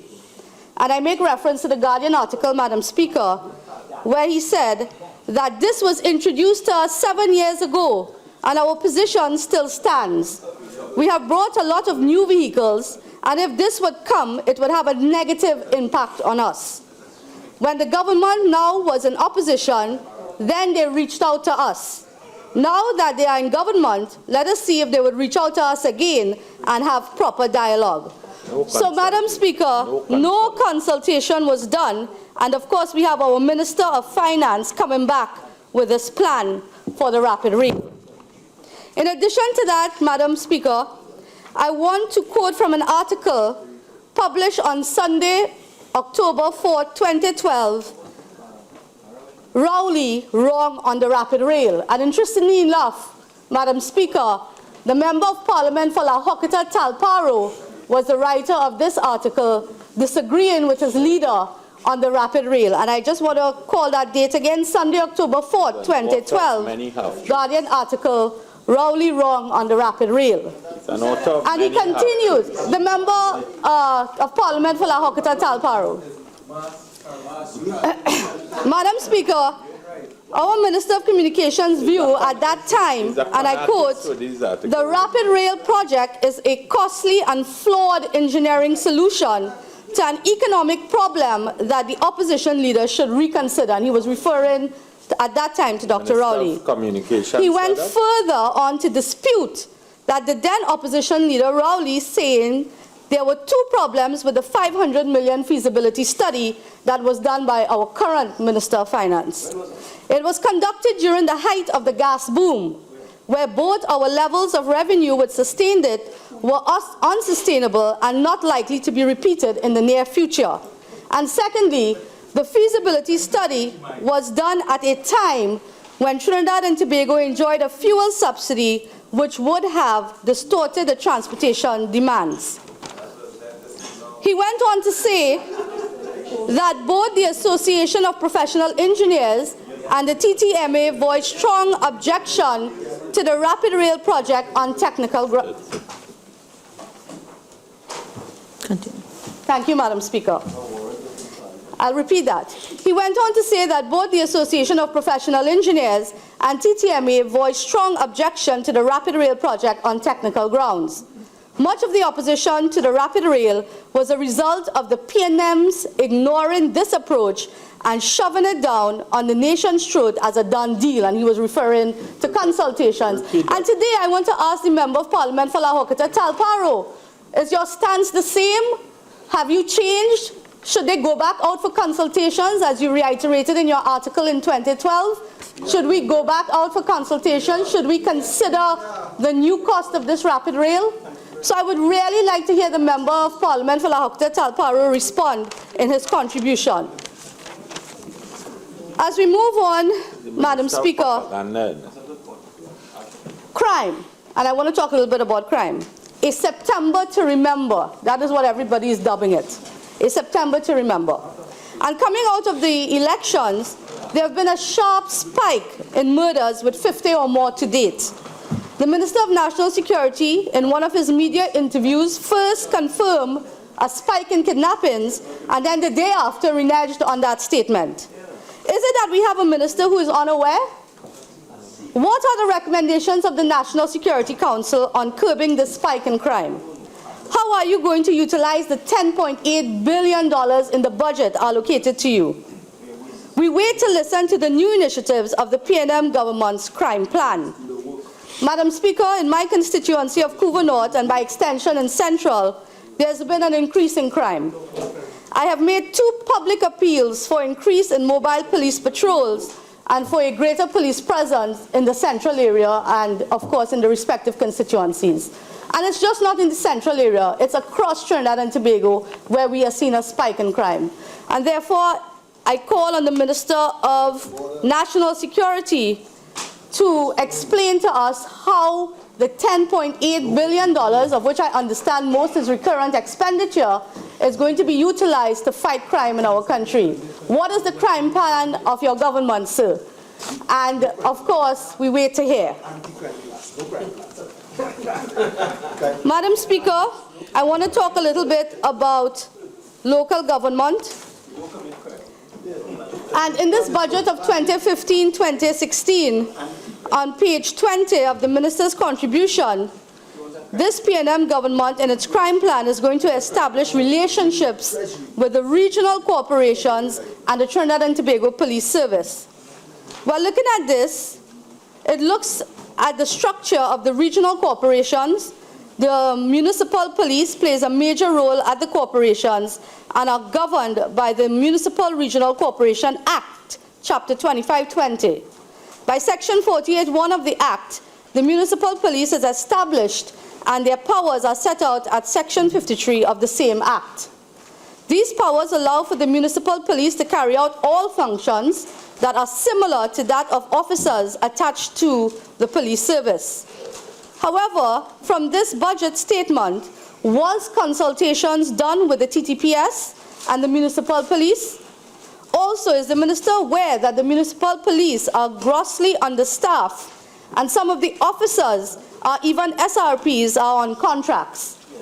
I would like to recommend to the government that the municipal police should be increased with personnel and also increased with fleet vehicles. What? Madam Speaker, also with the establishment of the constabularies, who will have constabularies, thank you, who would have the jurisdiction? Will this be seen as a joint effort? The Minister didn't explain this, Madam Speaker, so we look forward to that. Keeping with local government, and now it's called rural development and local government, I cannot really understand the reason for this merger. but we will wait to hear from the minister. The allocation given to this ministry is $2.272 billion. How is this allocation going to be dispersed to the respective corporations equally? Also, are we going to go back to the days where the corporations that are not P&M receive less funding as compared to the P&M corporations? The P&M has a great track record of this, and from page 26 of the budget statement, there is no indication of who gets what. In addition to that, Madam Speaker, I call on this government to equally dispense the monies to all regional corporations, also to compare local government with that of the Tobago House of Assembly is nothing short of a joke in the comparison and the allocations. After all, wasn't it what the P&M wants, the P&M gets? It is quite clear to see that the P&M truly has no plan for local government, and they have no plan for the entire country. Let us move on to food production a little bit, Madam Speaker. Food production. Under the People's Partnership Government, we saw initiatives being done by agencies under the Ministry of Food Production that were succeeding. We saw, of course, the rise in the cocoa and coffee industry in moving forward with creating our own locally made chocolates. We saw the pushing of the tilapia industry and even the shrimp industry. The reasons for these accomplishments, Madam Speaker, was because of the budgetary allocation in 2014-2015, which was $1.3 billion. However, in this budget, we see a mere $833 million being allocated to the Ministry of Agriculture. How can the P&M say that they care about agriculture in this country when they give so little? The question is to ask is whether or not the agencies will be able to carry out their mandates with such little funding. Madam Speaker, we all know that the vehicles utilized by farmers in the agricultural industry are fueled by diesel gas. And with the increase in diesel that this government has initiated, they are going to have to pay more at the pumps. And therefore, what does that say? It says to us that the price of the products and the cultivation of the crops by these farmers are also going to increase. And by extension, the general cost of food prices will go up, and of course, the cost of living. Madam Speaker, as I continue, I want to move on to the environment a little bit and speak about that. And having served as Minister of State in the Ministry of Environment and Water Resources for the past 3 years, I must say that it's a shame to see the dismantling of the Ministry of Environment and Water Resources. Shameless. It's really a shame. In every first world country, we see a Ministry of Environment and Water Resources. New Zealand, the UK, the US, well not the US, but the UK and other countries, we see a Ministry of Environment and Water Resources. And today, what do we say to all of the environmentalists out there that we don't care for the environment? We don't care about the preservation and conservation of our environment and creating and enabling environment. What is happening here? Under our tenure, Madam Speaker, in the Ministry of Environment and Water Resources, we were able to have the population experience from 18% in 2010 to 75% a pipe-borne water supply throughout the country. All right? And we have the facts to show that. It's on the Hansard. We've been saying it year after year, and it's there. In 2010, WASA estimated the deficit in supply compared to demand to be approximately 38 million gallons daily. This, together with the shortcomings in the production, transmission, and distribution systems, resulted in extensive scheduling of the pipe-borne water supply. With respect to wastewater, Madam Speaker, 30% of the population had access to centralized collection and treatment systems. The improvement in the service levels in water and wastewater required a concerted effort of a wide range of projects aimed at upgrading different components of the infrastructure. In the area of potable water delivery, These included source development, installation of pipelines, and the construction of booster pump stations and storage reservoirs. With respect to wastewater, work was undertaken to rehabilitate the infrastructure at the smaller discrete systems, while major works were initiated to integrate in existing collection systems into an expanded network in critical catchments of Maloney, Malabar, and San Fernando. Maloney and Malabar, isn't that PNM constituencies?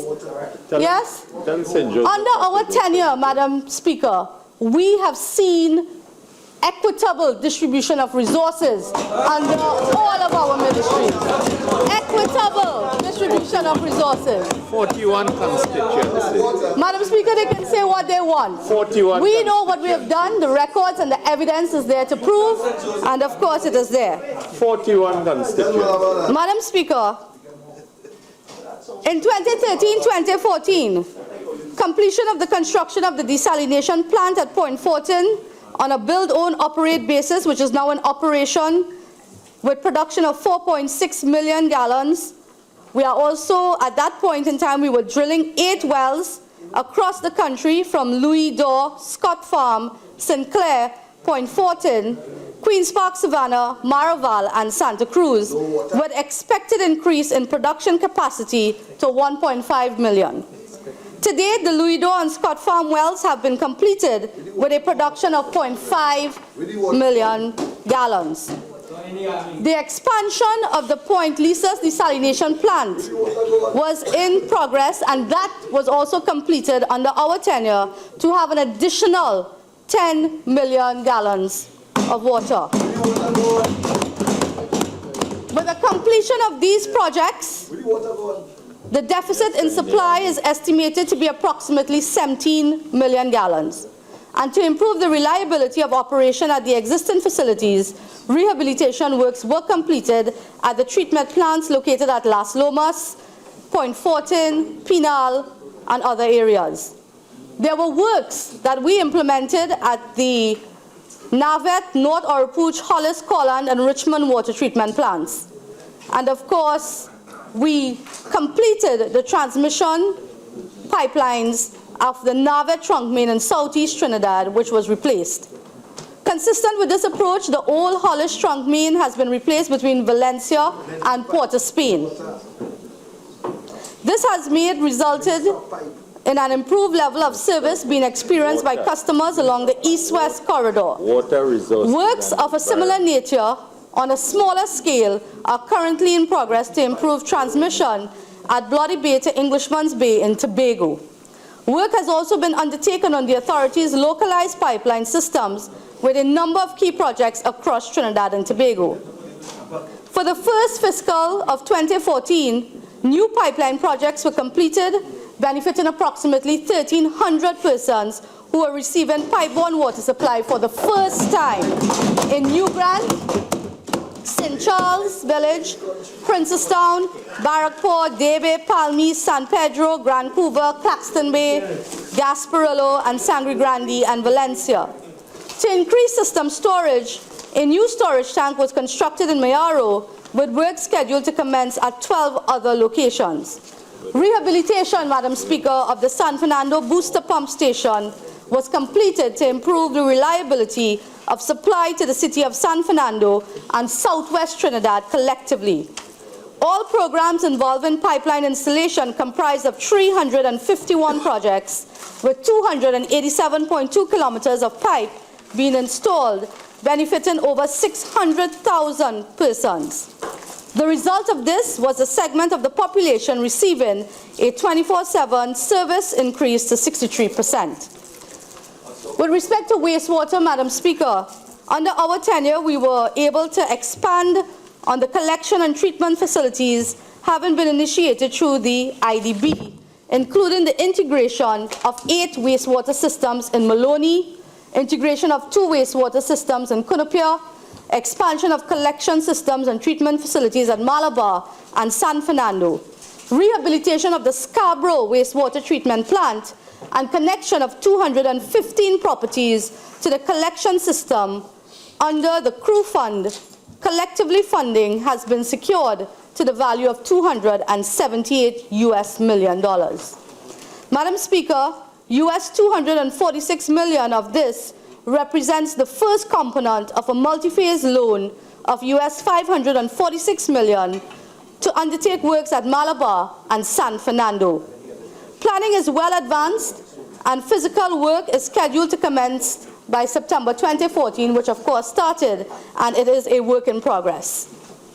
Madam Speaker, we also rehabilitated and extended the sewer system in Southwest Tobago with treatment to and effected at waste stabilization ponds at Bonaccord and Salmon Grove.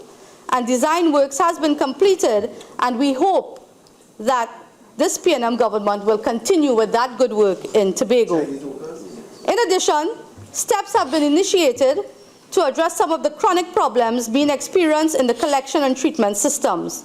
Installation, Madam Speaker, of new sewers along the Vistabella River in San Fernando was completed, with work ongoing for the rehabilitation of a number of wastewater treatment plants at Maracas, St. Joseph, Santa Cruz, Arima, Edinburgh 500, and San Fernando to improve the effluent quality and reduce the impact on the environment.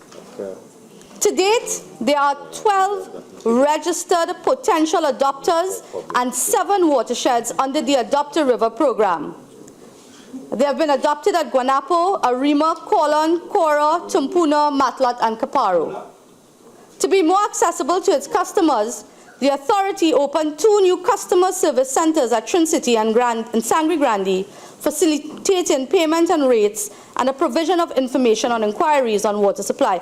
And Madam Speaker, when I speak in detail about all of the work done under the Ministry of Environment and Water Resources, it's all about letting the new government know how the money was spent during our tenure. And coming here and sitting and saying waste and mismanagement and squandermania, this is the evidence. This is what we have done under this one ministry. And can you imagine when you hear the rest of my colleagues speak, we are going to be able to account for every single penny spent. So we are not going to buy in, and I urge the public to not buy into their propaganda and scandals. Madam Speaker, to promote water conservation and preservation, the authority has gone on to engage secondary schools, and of course we have national quiz competitions that has been running over the years, and we hope that the new government will continue and our Minister of Public Utilities will continue this initiative. So this is where we are engaging our young people from an early age and teaching them about conservation and preservation. During fiscal 2014-2015, WASA continued its drive in delivering water for all and water security. The most significant project in this regard is the dualling of the Caroni South Trunk Main between the Caroni Waste Treatment Plant and Couva. The project entails the installation of a parallel trunk main along the route, replacing the old Hollis trunk main. It will achieve reducing the level of leakage compared to what was experienced previously, while also providing a degree of redundancy of supply to customers in Central and South Trinidad. Construction works to commence at Savanetta Booster Pump Station to pump water to South Trinidad from additional supplies to be made available with the completion of the Beta Water Reuse Project. Additionally, Madam Speaker, the installation of storage tanks will continue at a number of locations, including Chagaramas, Diego Martin, Aruca, Bloody Bay, Charlottesville, Santa Cruz, Claxton Bay, and La Fillette. These works will complement continued upgrade and expansion of the pipeline system proposed to be done in a number of communities, including Mamaral, Guayaguayari, Tableland, Bucco, Fort Reservoir, and Freeport. Wastewater physical work has also started and was ongoing under our tenure at Maloney, Malabar, San Fernando, and Southwest Tobago. So, Madam Speaker, these are just some of the projects under water and WASA under the now dismantled Ministry of Environment and Water Resources, where we had all of this work going on. And again, I make the appeal to the new Minister of Public Utilities to please continue these projects in the best interest of the people of Trinidad and Tobago. And go to jail. Madam Speaker, I move on also to now gender. And to speak a little bit, another shame that the Ministry of Gender, Youth and Child Development was dismantled under this new government. And it doesn't say much for the population of Trinidad and Tobago, where before you had a ministry that seek to take care of our peoples, sought to take care of our peoples by, of course, introducing new legislation, creating structure, projects, programs, and systems that would, of course, see our people improve. Gender, Madam Speaker, was eliminated from this budget. No mention of gender or women in the minister's speech, none at all. With the exclusion of the Ministry of Gender, how can there really be a focus on gender issues?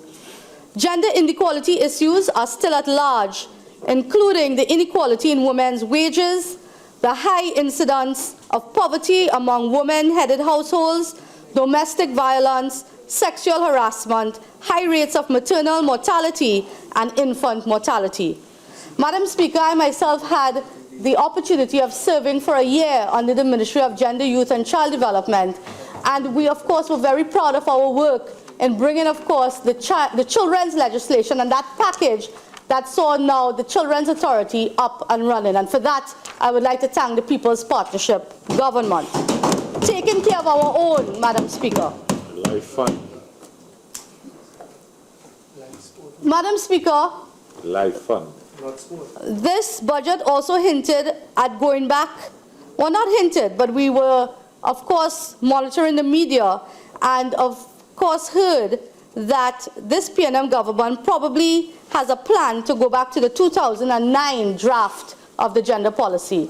And according to Hazel Brown, that 2009 draft of the gender policy is the worst draft ever to be introduced to the population.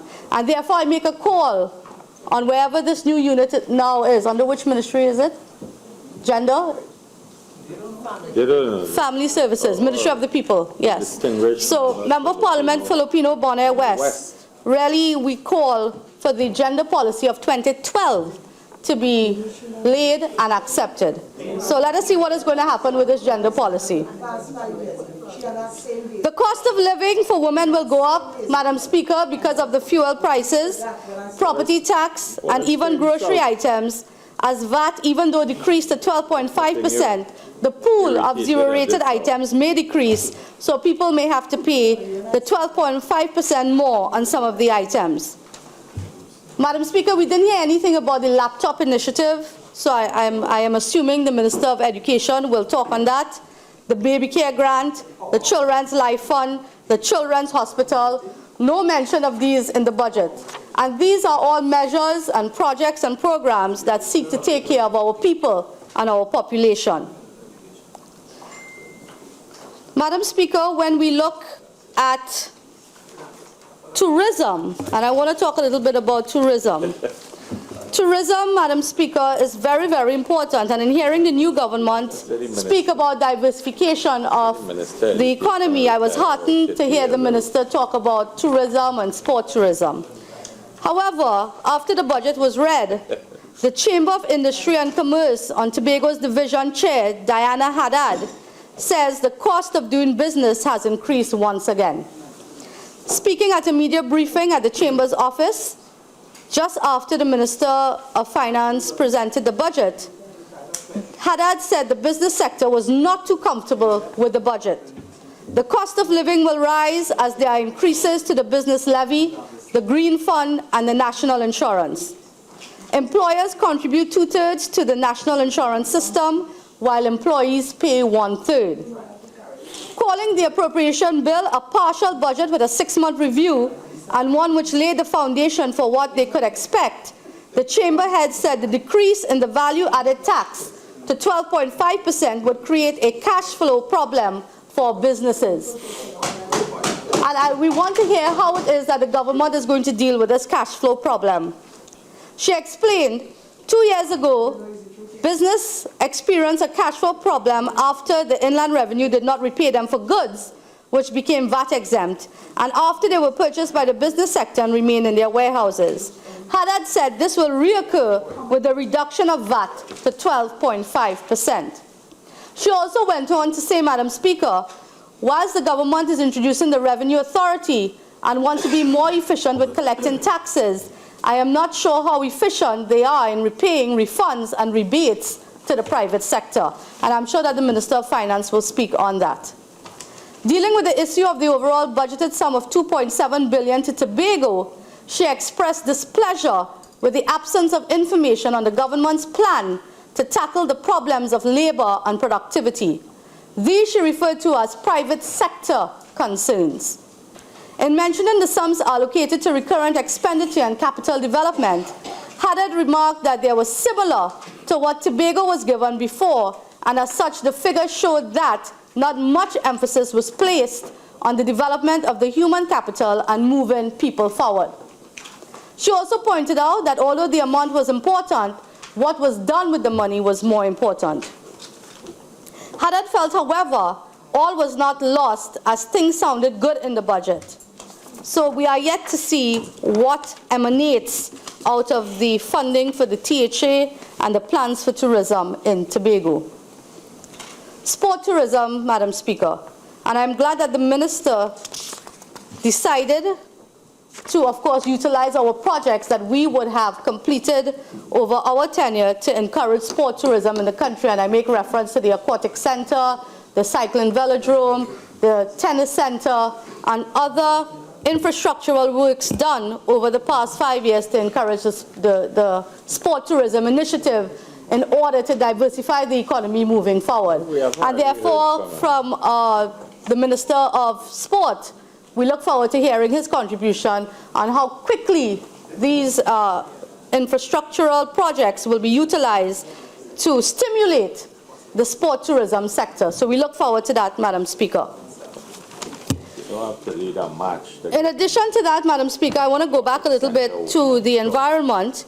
And of course, with the new government in place, we have pieces of legislation that are yet to be laid and accepted in this House. The Forestry, National Parks and Wildlife, Forestry Protected Areas and Wildlife Conservation Bill 2014 was in the midst of being reviewed and approved by various stakeholders at the time of the change in administration. The new laws, at least according to the draft bill, would have resulted in several long-awaited changes to our wildlife conservation laws. And I quote from the Newsday, Madam Speaker, the Field Naturalist Club put out an article out there supporting this 2014 piece of legislation that was brought under our tenure, and of course asking for it to be accepted by the new government and so that things can move ahead in the preservation and conservation of our wildlife. And of course they continue to say that they appreciate the changes made in the legislation and that the recent budget statement referred to new legislation for the environment, and they are looking forward to see what is going to come. In the meantime, however, they are saying there's much that can be done while that process runs its course. And the draft 2014 bill indicated concern over certain species.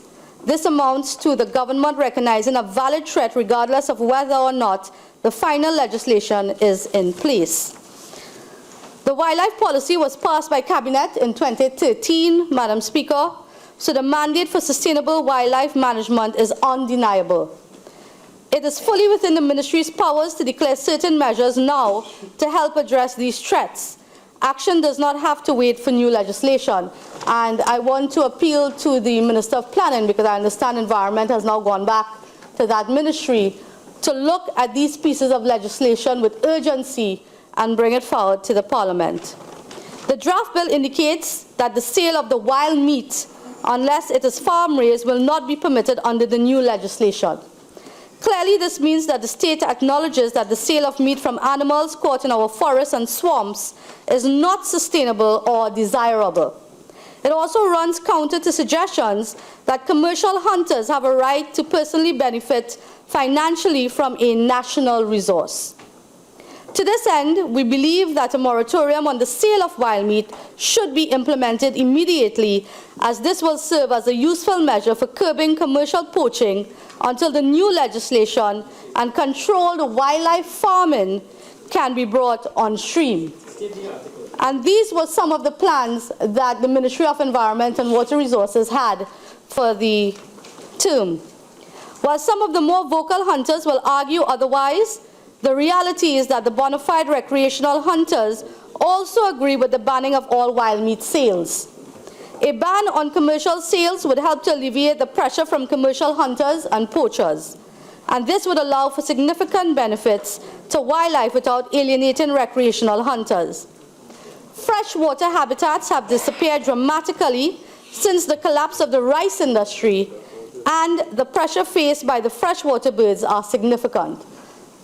Madam Speaker, the species, of course, were included in that piece of legislation, so I will not mention to identify the species, but I will also say that the Field Naturalist Club of Trinidad and Tobago continues their good work, and they are also saying that they call for a moratorium on the sale of wild meat, a ban on all of the hunting of all waterfowl, ducks, and other large marsh birds, and a ban on the possession of our native seed eaters and seed finches. And this is all included in that piece of legislation that is there for the Minister of Planning to bring to this House. In addition to that, Madam Speaker, I also want to quote again from the Newsday, where the All Trinidad queries Agri-Dollars budget cut. And this is another stakeholder group from within society who, of course, spoke after the budget was read by our Minister of Finance. The union would like to remind the Prime Minister Keith Rowley on his election campaign promises to deal with the outstanding issues affecting the ex-employees of Caroni 1975 Limited, which include outstanding leases for residential and agricultural lots. And let us not be fooled, Madam Speaker. The People's Partnership Government started this process under our tenure, and we were able to give out at least 3,000 agricultural leases, and about the same with respect to the residential leases. So it's really just for the new government to continue that good work. 6,000 agriculture. And of course, they called upon the Prime Minister to make the necessary revisions in the allocation of funding so as to bring these long outstanding issues to an end. They went on to remind this new government that they are not gifts or handouts, but are indeed outstanding provisions of the VSEP package owed to the ex-employees of Caroni 1975 Limited, and also an order of the High Court as per the Dialsing judgment of 2007. So they have given the Prime Minister a golden opportunity, as they like to say it, to cross the political divide and to take hold of this and settle for once and for all Caroni 1975 ex-workers issues. So again, we wait for the government to make pronouncements on these as we move forward. In addition to that, Madam Speaker, we have been monitoring the media since this budget was read. And of course, there are mixed responses. And we are seeing that Maxi Taxis associations are saying that there are going to be hikes in the fees and the traveling cost in every area within Trinidad and Tobago. There are going to be hikes. They are not happy. Some are not happy with the fuel hike. Some, while they understand the need to increase the fuel, to cut the subsidy, still they don't understand why at this time it has to be with 2 fuels and not 1. Maxi taxi drivers on gas price hike. Newsday, Tuesday, October the 6th, said that the fares will increase. Not now, but eventually the fares will increase. Several maxi taxi drivers yesterday warned that the nation's 100,000 plus traveling public that fares will increase, if not immediately, in the very near future. And so we are saying this is happening. And the Minister himself, Madam Speaker, spoke about this just being an interim budget, and the real budget was to come in March after the midterm review. So we are yet to see what they're going to bring to the population of Trinidad and Tobago. In addition to that, I see also that the Minister of Education has said that the laptops is here for now. It remains for now. So we wait to hear a statement from the Minister of Education in detail and clarification as to what is going to happen with the laptop program. Asking for a laptop. Mr. Speaker, Madam Speaker, I want to say that under our tenure, the People's Partnership government had a crime plan. They had a plan for the environment moving forward. They had a plan with respect to public utilities, providing basic amenities for the people of our country. It's all about having a plan to increase the standard of living for the people of Trinidad and Tobago. And in our manifesto of 2015, we spoke to the green economy, the blue economy, the silver economy, and of course it was laid out in detail as to what were our plans for the second term. But of course, the democratic process took its due turn in our country, and Your 45 minutes have expired. Are you making a request to? Yes, Madam continue? Speaker, I would like to have my Request, 10 ma'am. minutes. Thank you.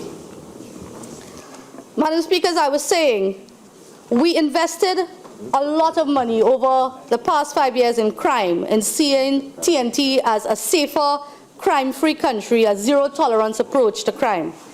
And some of our plans were, of course, to deal with crime prevention, reduction, and control. And it was multi-pronged in its approach.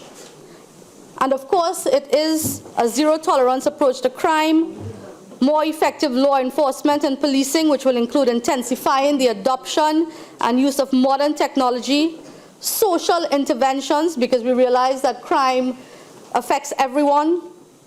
The citizen security program would have been continued.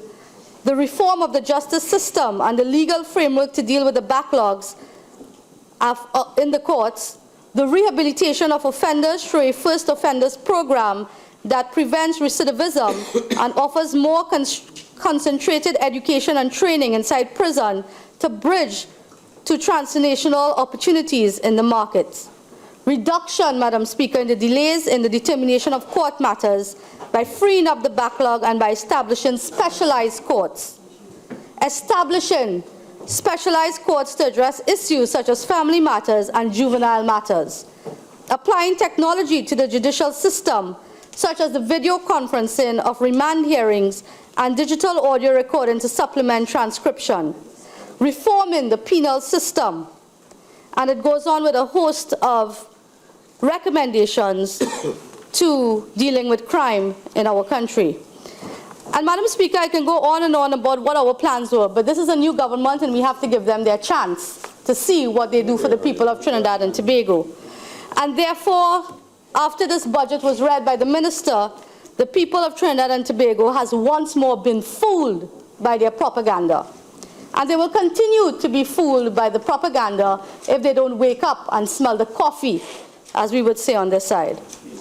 I want to end, Madam Speaker, by saying Napoleon Bonaparte said, "A leader is a dealer in hope."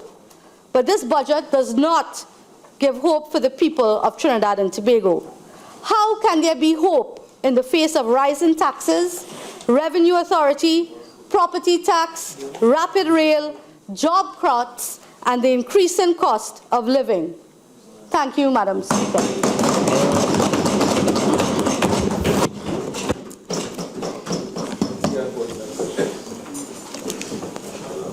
Yeah. Madam Speaker. Madam Speaker, I beg to move that this House do now adjourn to Saturday, the 10th of October, 2015 at 10 a.m. Honorable members, before I put the question, I would like to congratulate all members who have made their maiden contribution. I also want to commend all the other members who have extended congratulations to each other. And it appears that there was an omission, so I specially mention St. Anne's, the maiden contribution of the member for St. Anne's East.